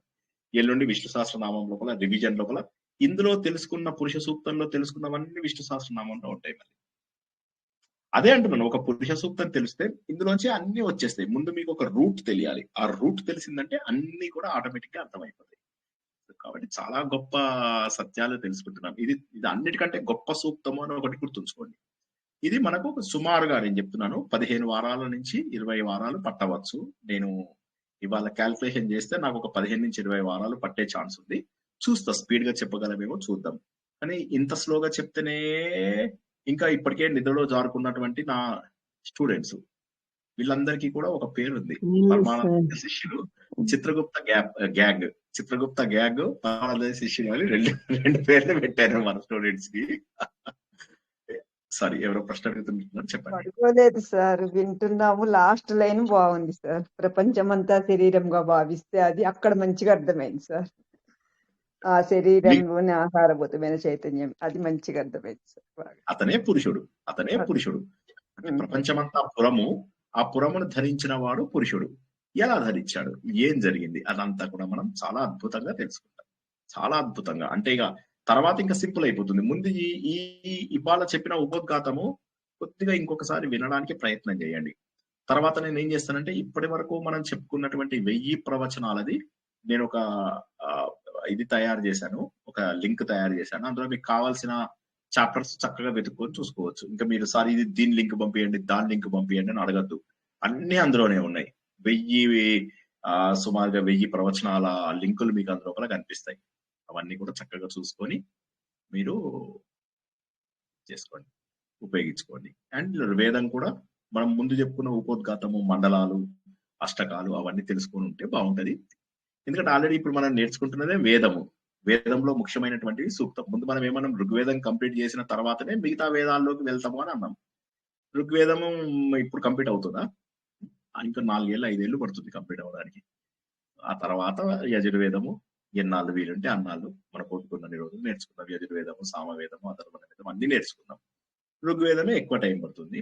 చూద్దాం, మన ఓపిక ఉండి నాకు చెప్పగలిగే శక్తి ఉండి ఆయుష్ ఉంటే ఈ 10,500 శ్లోకాలు చెప్పగలిగితే, 30 మంత్రాలు చెప్పగలిగితే that it self is a great achievement. ఇంకా అన్నింటికి మూలం పురుష దేవుడు సూక్తమే కదా సార్. ఇంకా దేవుడు మీకు ఆ అన్నింటికి శక్తి మూలం ఆపర్చునిటీ ఇస్తాడు వినడానికి సార్, తప్పకుండా. Yes. సార్ అసలు ఆత్మబోధ పురుష సూక్తంలో చాలా ఆనందంగా ఉంటుంది సార్. మీరు చైతన్యం మొత్తం మీలోనే ఉంది. హ్యాపీగా ఫీల్ అవుతూ చెప్తారు సార్. ఈ రెండు అనిపించింది. జై శ్రీకృష్ణ. కృష్ణవేణి గారు ఏదో అనబోతున్నారు. అన్నిటికీ మూలం ఈ పురుష సూక్తమే కదా సార్ అని అంటున్నా. అంటే ఈ పురుష సూక్తమే సృష్టికి మూలము. సృష్టే కదా మిగతాది. సృష్టి ఎక్కడి నుంచి వచ్చింది? దేవుళ్ళు ఎక్కడి నుంచి వచ్చారు? చెట్టు చేమలు ఎక్కడి నుంచి వచ్చాయి? నీళ్ళు ఎక్కడి స్టార్టింగ్ నుంచి పాయింట్ వచ్చాయి? ఇదే దిక్కులు ఎక్కడి ఇదే నుంచి కదా వచ్చాయి? సార్. స్టార్టింగ్ ఇదే ఇక్కడ నుంచి మొదలైంది స్టార్టింగ్ కదా పాయింట్. అని. స్టార్టింగ్ పాయింట్ నాసదీయ సూక్తం. నాసదీయ సూక్తం అంటే ఏంటి? ఏది జరగనప్పుడు ఏముంది, అసలు ఈ సృష్టి కూడా జరగనప్పుడు ఏముంది, దాన్ని నాసదీయ సూక్తం అంటారు. సృష్టి ఎలా జరిగింది అనేటటువంటి దాన్ని పురుష సూక్తం. సృష్టికి ముందు, సృష్టికి తర్వాత. ఈ సృష్టి వచ్చిన దాంట్లోని శక్తిని మనం ఎలా స్వీకరించాలి అనేవి మిగతావన్నీ కూడా చెప్తాయి. ఇది కూడా కొంతమంది ఋషులు కూర్చొని మేధో మథనం చేసి ఆ విషయాలన్నిటి కూడా గ్రాస్ప్ చేశారు. చాలా గొప్పది. ఇది చదువుతున్న కొద్దీ నాసదీయ ఎక్సలెంట్. సూక్తం అంటే నాసదీయ సూక్తం అంటే ఇప్పుడు హిరణ్య గర్భుడు జలంలో పడుకొని ఉంటే ఆయన అసలు నాభి నుండి తామర హిరణ్య తూరాలి గర్భుడు రాడు. అసలు హిరణ్య గర్భుడు వచ్చాడు అంటే నాసదీయ సూక్తం కాదు. నాసదీయ సూక్తం ఏమైతే మీకు నాసదీయ సూక్తంలో సృష్టికి ముందు ఏమైంది, తర్వాత భగవంతుడి సంకల్పం ఏమైంది అనే దానికి కొనసాగి మనం తెలుసుకుంటాం. నాసదీయ సూక్తం కూడా తెలుసుకుంటాం. నాసదీయ సూక్తము సృష్టికి ముందు ఏం జరిగింది, ఈ పురుష సూక్తము సృష్టి ఎలా జరిగింది అనే విషయాలు తెలియజేస్తాయి. ఇది మనం భాగవతంలో తెలుసుకున్నది ఏంటంటే మనుషుల పేర్లు పెట్టుకొని చెప్పుకున్నాం. దేవుడు ఉన్నాడు, ఇలా బయటకు వచ్చాడు, అండం ఇలా ఇలా ఇలా అన్నాడు, ముక్కుతోటి ఆ ముక్కు బయటకు వచ్చింది, తర్వాత కళ్ళు బయటకు వచ్చాయి, తర్వాత చెవులు బయటకు వచ్చాయి. ఇవన్నీ చెప్పుకున్నాం కదా. అదే మనం పురాణ రూపంలో చెప్పుకున్నాం. అదే విధంగా లలితా సహస్రనామంలో ఏం చెప్పుకున్నాం? ముందు ఒక బిందువు ఉంది, ఇక్కడ బిందువు, తర్వాత ఒక ట్రయాంగిల్ వచ్చింది, అక్కడి నుంచి 10 ట్రయాంగిల్స్ 16, 14 ఇట్లా మొత్తం మనం వెళ్తూ మనము పాదాల దగ్గరికి వెళ్ళిపోయి పాదాల దగ్గర ఒక స్క్వేర్ ఉంది అన్నాం. అదంతా కూడా సృష్టి. అంటే మన శరీరంలోనే శ్రీచక్రం ఉంది, మన శరీరంలోనే సృష్టి రహస్యం ఉంది, మన శరీరంలోనే పురుష సూక్తం ఉంది. అవి వచ్చే వారం తెలుసుకుంటాం. కంగారు పడకండి, ఇప్పుడే చెప్తే అన్ని కన్ఫ్యూజ్ అయిపోతారు. ఇప్పటి వరకు మనం తెలుసుకున్నది ఏంటంటే ఈ సృష్టికి కారణము ఏంటి అని చెప్పి పాశ్చాత్య శాస్త్రవేత్తలు చాలా వరకు ప్రయత్నం చేశారు, కానీ ఒక స్టేజ్ దాటి వెళ్ళలేరు. ఎందుకంటే మన వయసు చిన్నది, తర్వాత ఇక్కడి నుంచి పక్క గ్రహానికే వెళ్ళలేము మనం. అలాంటిది అసలు ఎంత పెద్ద సృష్టి ఇది. గ్రహం వదిలేసి సూర్యుడి దగ్గరికి, సూర్యుడు మన పాలపుంత ఏదైతే ఉందో గెలాక్సీ అని చెప్పి చెప్పుకుంటాం, మిల్కీ వే గెలాక్సీ. ఆ మిల్కీ వే గెలాక్సీలో అందరికంటే చిన్న స్టార్, డ్వార్ఫ్ స్టార్ అంటారు, మరుగుజ్జు నక్షత్రము అంటారు. సో ఇంకా అర్థం చేసుకోండి ఎంత పెద్దదో సృష్టి. సూర్యుడి కంటే కూడా మన పాలపుంతలోనే ఎంతో పెద్ద పెద్ద పెద్ద పెద్ద పెద్ద పెద్ద నక్షత్రాలు ఉన్నాయి. భూమిని 1500 భూములని ఒక జూపిటరే వేసుకోగలడు లోపల, ఆ మామని తినేయగలడు. సూర్యుడు జూపిటర్ లాంటి వాళ్ళని ఎంతో మందిని వేసేసుకోగలడు. అట్లాంటి జూపిటర్, అట్లాంటి సూర్యుడు చిన్న నక్షత్రం అట. ఇంకా ఏం చెప్తాం, ఇది మనకు కనిపించే దాని నుంచి. ఇంకా కనిపించకుండా మనదేమో ఇది పాలపుంత గెలాక్సీ, ఈ పక్కన ఆండ్రోమెడా గెలాక్సీ, ఇక్కడ యాంగులం గెలాక్సీ, ట్రయాంగులం గెలాక్సీ, ఇట్లా మల్టిపుల్ గెలాక్సీలు ఉన్నాయి. ఇవన్నీ కూడా టెలిస్కోప్ల ద్వారా చూడగలుగుతున్నారు. చూస్తుంటే ఏమైంది, ఇంతకు ముందు చూసినప్పటికీ ఇప్పటికీ దూరం పెరిగిపోయింది. అంటే ఇంకా ఎక్స్పాండ్ అయిపోతుంది యూనివర్స్. ఎట్లా గుర్తుపడతారు దేవుడి శక్తిని? సో దాదాపుగా అసంభవం. మనం తెలుసుకోవడం అనేది అసంభవం. అది మానవ ప్రయత్నం వల్ల, ఆ ప్రయత్నం వల్ల, సైంటిఫిక్ వాటి వల్ల తెలుసుకోవడం అసంభవం. ఎందుకంటే మనము we are limited by our age and our speed. ఎంత పెద్ద రాకెట్ వెళ్ళినా కూడా ఎంత స్పీడ్ వెళ్తుంది అది చాలా ఇది. మనకు అదే కాంతి ఎంత వేగంగా వెళ్తుంది, 1,86,000 మైళ్ళు ఒక సెకండ్కి వెళ్తుంది. 3 × 10⁻10 kilometres per second, 3 × 10⁸ kilometres per second. ఒక్క సెకండ్ కి 3 పక్కన 8 సున్నాలు పెడితే ఎంత స్పీడో అంత స్పీడ్ ఒక కాంతి వెళ్తుంది. కాంతి వేగం అంతా మనం వెళ్ళినా కూడా కొన్ని లక్షల సంవత్సరాలు అవుతుంది బయటికి వెళ్ళడానికి. ఒక్క సెకండ్ కి అన్ని లక్షల కోట్ల స్పీడ్ వెళ్తే అసంభవం, దాదాపు అసంభవం. చంద్రుడి దాకా వెళ్ళచ్చు, సూర్యుడి దాకా వెళ్ళడం అసంభవం, చంద్రుడి దాకా వెళ్ళచ్చు అంతే. మంగళయాన్ మనకు దగ్గరలో ఉన్నటువంటి మంగళ గ్రహం వరకు ప్రయత్నం చేస్తాం అంతే. ఇంతేగాని ఇంకా ఇవన్నీ వెళ్ళడం అసంభవం. ఈ పక్కనున్న గ్రహాలకే వెళ్ళలేం మనం మన శక్తిని ఉపయోగించి. అలాంటిది ఇలాంటి వాటి కోట్లాది కోట్ల 200 కోట్ల గ్రహాలు భూమి లాంటివి ఒక్క మన పాలపుంతలోనే ఉన్నాయి. మనమేమో 9 గ్రహాలు మాట్లాడుతున్నాం, 200 కోట్ల గ్రహాలు ఉన్నాయి. ఎక్కడ అసలు దీన్ని ఎక్కడ అర్థం చేసుకోగలుగుతాం? భగవంతుడి యొక్క సృష్టిని అర్థం చేసుకోవాలంటే you are suppose to understand first science అర్థం కావాలా ముందు. Then you will be able to appreciate God's strength. దేవుణ్ణి అర్థం చేసుకోవాలంటే ముందు మనకు జాగ్రఫీ తెలియాలి, కెమిస్ట్రీ తెలియాలి, న్యూక్లియర్ ఇవన్నీ తెలియాలి. ఇదంతా కొద్దిగా అలవాటు ఉంటే ఇవన్నీ ఇంకా ఈజీగా అర్థమవుతాయి. అలా అర్థం కావు కాబట్టి నేను వీలైనంత సులభంగా చెప్పడానికి ప్రయత్నం చేశాను. జై శ్రీకృష్ణ. ఇంకేమన్నా ప్రశ్నలు ఉన్నాయా? సార్ స్త్రీ శక్తి కూడా ఉంటుంది కదా సార్. ఇప్పుడు సృష్టికి మూలం అమ్మవారు అంటారు కదా సార్. మీరు ఎంతసేపు అయిందమ్మా జాయిన్ అయ్యి? నేను ½ విన్నాను సార్. అదే మీరు మొత్తం వినండి, విన్న తర్వాత మీరు ప్రశ్న అడగాలి, సరేనా? Okay sir. మీకు అర్థం కాలేదు, మీకు అర్థం కాలేదమ్మా. ఇప్పుడు నేను చెప్పినా కూడా మీకు అర్థం కాదు. మీరు మొత్తం వినండి. ఈ దేవుడికి ఆడమొగ ఉండదు. ఈ సృష్టి అనేటటువంటిది ఒక చైతన్య శక్తి. దానికి అమ్మవారు అని ఒకసారి అంటారు, అయ్యవారు అని ఒకసారి అంటారు. ఒక్కొక్క పురాణంలో ఒక్కొక్కసారి చెప్తారు. ఇప్పుడు మీరు మాట్లాడుతున్నది పురాణం. పురాణాలు వచ్చినవన్నీ కూడా వేదములకు ఆధారంగా చేసుకొని పురాణాలు వచ్చాయి. పురాణాలు ఎందుకు వచ్చాయి? వేదములలో ఉన్నటువంటి కఠినమైనటువంటి విషయంలని మనకు సులభంగా అర్థం చేయించడం కోసం వేదవ్యాసుడు ఇచ్చాడు. ఇప్పుడు మీరు అమ్మవారు పుట్టించారు అంటే ఇక నేను ఏం చేయాలి? మనం మాట్లాడుకుంటున్నది వేదము. అందులోపల మనం ఒక పరాశక్తి పరబ్రహ్మ అనేటటువంటి ఒక చైతన్యాన్ని తెలుసుకుంటున్నప్పుడు మళ్ళీ ఆడవాళ్ళు ఎక్కడి నుంచి వచ్చారు, మగవాళ్ళు ఎక్కడ వచ్చారు? దేవుడికి ఆడ మొగ ఉంటుందా? ఉండదు. సో ఆ సత్యాన్ని మీరు తెలుసుకోవాలి అంటే మీరు క్లాస్ మొత్తం మొదటి నుంచి వినండి, మీకు అర్థమవుతుందేమో ఆశిద్దాం. Okay sir. Sorry sir. అయ్యో పర్లేదమ్మా, ఏం పర్లేదు. మీరు క్లాస్ లేట్ గా జాయిన్ అయ్యారు కదా, అందువల్ల మీరు మొదటి నుంచి జాయిన్ అవుతే మీకు అర్థమయ్యేది అంతే. దేవుడికి లింగం ఉండదు, దేవుడికి జెండర్ ఉండదు. దేవుడు మనకేంటంటే పురాణాలలో వాటిలో మనకు అర్థం కావాలి కాబట్టి అలా ఇచ్చారు. భగవంతుడి యొక్క అవతార రూపాలు ఏవైతే ఉన్నాయో వాటి ద్వారా మనకు దేవుడిని ఎక్స్ప్లెయిన్ చేస్తారు. ఏదైతే కష్టమైనటువంటి జ్ఞానం, వేదం అనేటటువంటిది కష్టమైన జ్ఞానం, దానికి ఒక రూపం ఇస్తే గానీ తెలియదు. ఇప్పుడు శ్రీనివాస్ ఎలా ఉంటాడు అంటే గడ్డం వేసుకొని ఉంటాడు, ఈ హైట్ ఉంటాడు, ఇవన్నీ చెప్తే ఎంతసేపు అర్థమవుతుందో అర్థం కాదు. ఒక వ్యక్తిని తీసుకొచ్చి ముందు కూర్చోబెడితే అర్థమైపోతుంది. సో అదన్నమాట. ముందు ఆ వేదంలో చెప్పిందంతా కూడా డిస్క్రిప్షన్, లక్షణాలు మాత్రమే. భగవంతుడి లక్షణాలు మాత్రమే మనకు తెలుసు. భగవంతుడికి రూపం అనేది మనం ఇచ్చుకున్నవి, తర్వాత వేదవ్యాసుడు మనకు అందించినవి. ఇప్పుడు విష్ణు సహస్రనామంలో ఏంటి?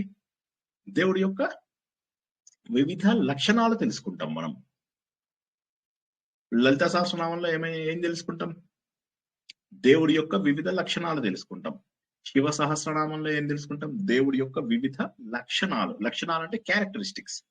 సూర్య సహస్రనామాలలో ఏం తెలుసుకుంటాం? భగవంతుడి యొక్క లక్షణాలు.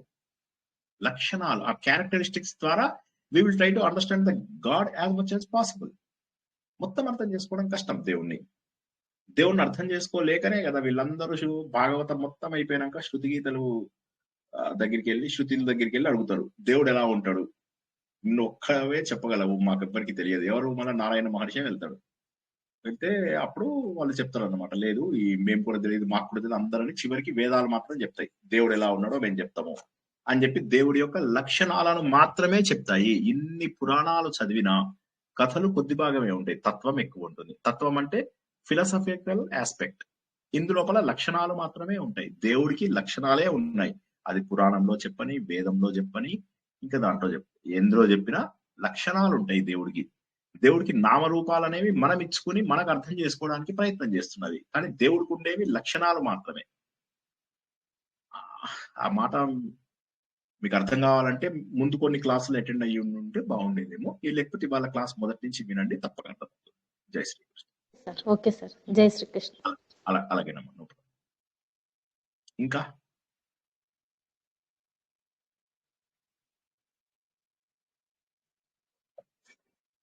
అన్నిటికంటే కూడా మహోన్నతమైనటువంటి జ్ఞానము పురుష సూక్తము. భగవంతుడి యొక్క సృష్టి, భగవంతుడి యొక్క ఆరంభము, చైతన్యం యొక్క స్టార్టింగ్ పాయింట్, చైతన్యం ఏమేమి పనులు చేసింది, ఇవన్నీ కూడా పురుష సూక్తంలో తెలుసుకుంటాము. వచ్చే వారం నుంచి ఒక్కొక్క విషయము భగవంతుడు ఏం చేశాడు, వీళ్ళందరూ ఎలా యజ్ఞం చేశారు, భగవంతుడి యొక్క సృష్టిలో ఏమేమి ఏర్పడ్డాయి, ఒక్కొక్కటి ఎలా ఒకదానిపైన ఒకటి ఆధారపడుతూ ఉన్నాయి, ఈ ప్రపంచమంతా ఎలా ఏర్పడింది, వ్యవస్థలన్నీ ఎలా ఏర్పడ్డాయి, ఇవన్నీ కూడా ఒక 15 వారాలలో చాలా డీటెయిల్ గా తెలుసుకుంటాం. ఇది ఒక్కటే మహోన్నతమైనటువంటి జ్ఞానము. ఈ జ్ఞానమే విష్ణు సహస్రనామంలో, ఈ జ్ఞానమే లలిత సహస్రనామంలో, ఈ జ్ఞానమే సూర్య సహస్రనామంలో, ఈ జ్ఞానమే మనకు తెలిసిన అన్ని పురాణాలలో కూడా ఉన్నది. అదే మార్కండేయ పురాణంలో, అదే దేవి భాగవతంలో, అదే శ్రీమద్ భాగవతంలో, అదే విష్ణు పురాణంలో, అదే స్కంద పురాణంలో ఉన్నదంతా కూడా ఒక్కటే జ్ఞానము. అదే పురుష సూక్తము లో సృష్టి ఎలా ఏర్పడింది అనేటటువంటి జ్ఞానము. అటువంటి మహోన్నతమైనది తెలుసుకోవడం అంటే అది మన పూర్వజన్మ సుకృతము. అందరూ కూడా అదృష్టవంతులే. మరింత శ్రద్ధ పెట్టి మరిన్ని సార్లు విని పెన్ను పేపర్ పెట్టుకొని రాసుకొని అర్థం చేసుకోవడానికి ప్రయత్నం చేస్తారని ఆశిస్తూ ఈ రోజు ప్రవచనాన్ని ఇక్కడికి ముగించుకుంటున్నాం. పునర్దర్శనం రేపు రాత్రి 9 గంటలకు. భగవద్గీత మీ అందరి ఫేవరెట్, అత్యంత సులభమైనటువంటిది. అందులోపల మనము యజ్ఞము, తపస్సు, దానము ఇవన్నీ మనం ఎలా చేయాలి, ఎలా చేస్తే మనము ముందుకెళ్తాము, ఎలా చేస్తే మనము అధోగతి పాలవుతాము, ఆ విషయాలన్నీ కూడా యజ్ఞము, తపస్సు, దానము, తర్వాత ఓం తత్సత్ అనేటటువంటి విషయాలని మనము రేపు కొద్దిగా తెలుసుకుంటాం అందులోపల. అంతవరకు కూడా అందరికీ శుభం కలుగుగాక. జై శ్రీకృష్ణ. శుభం భూయాత్. శుభరాత్రి. జై శ్రీకృష్ణ సార్. జై శ్రీకృష్ణ సార్. జై శ్రీకృష్ణ. జై శ్రీకృష్ణ.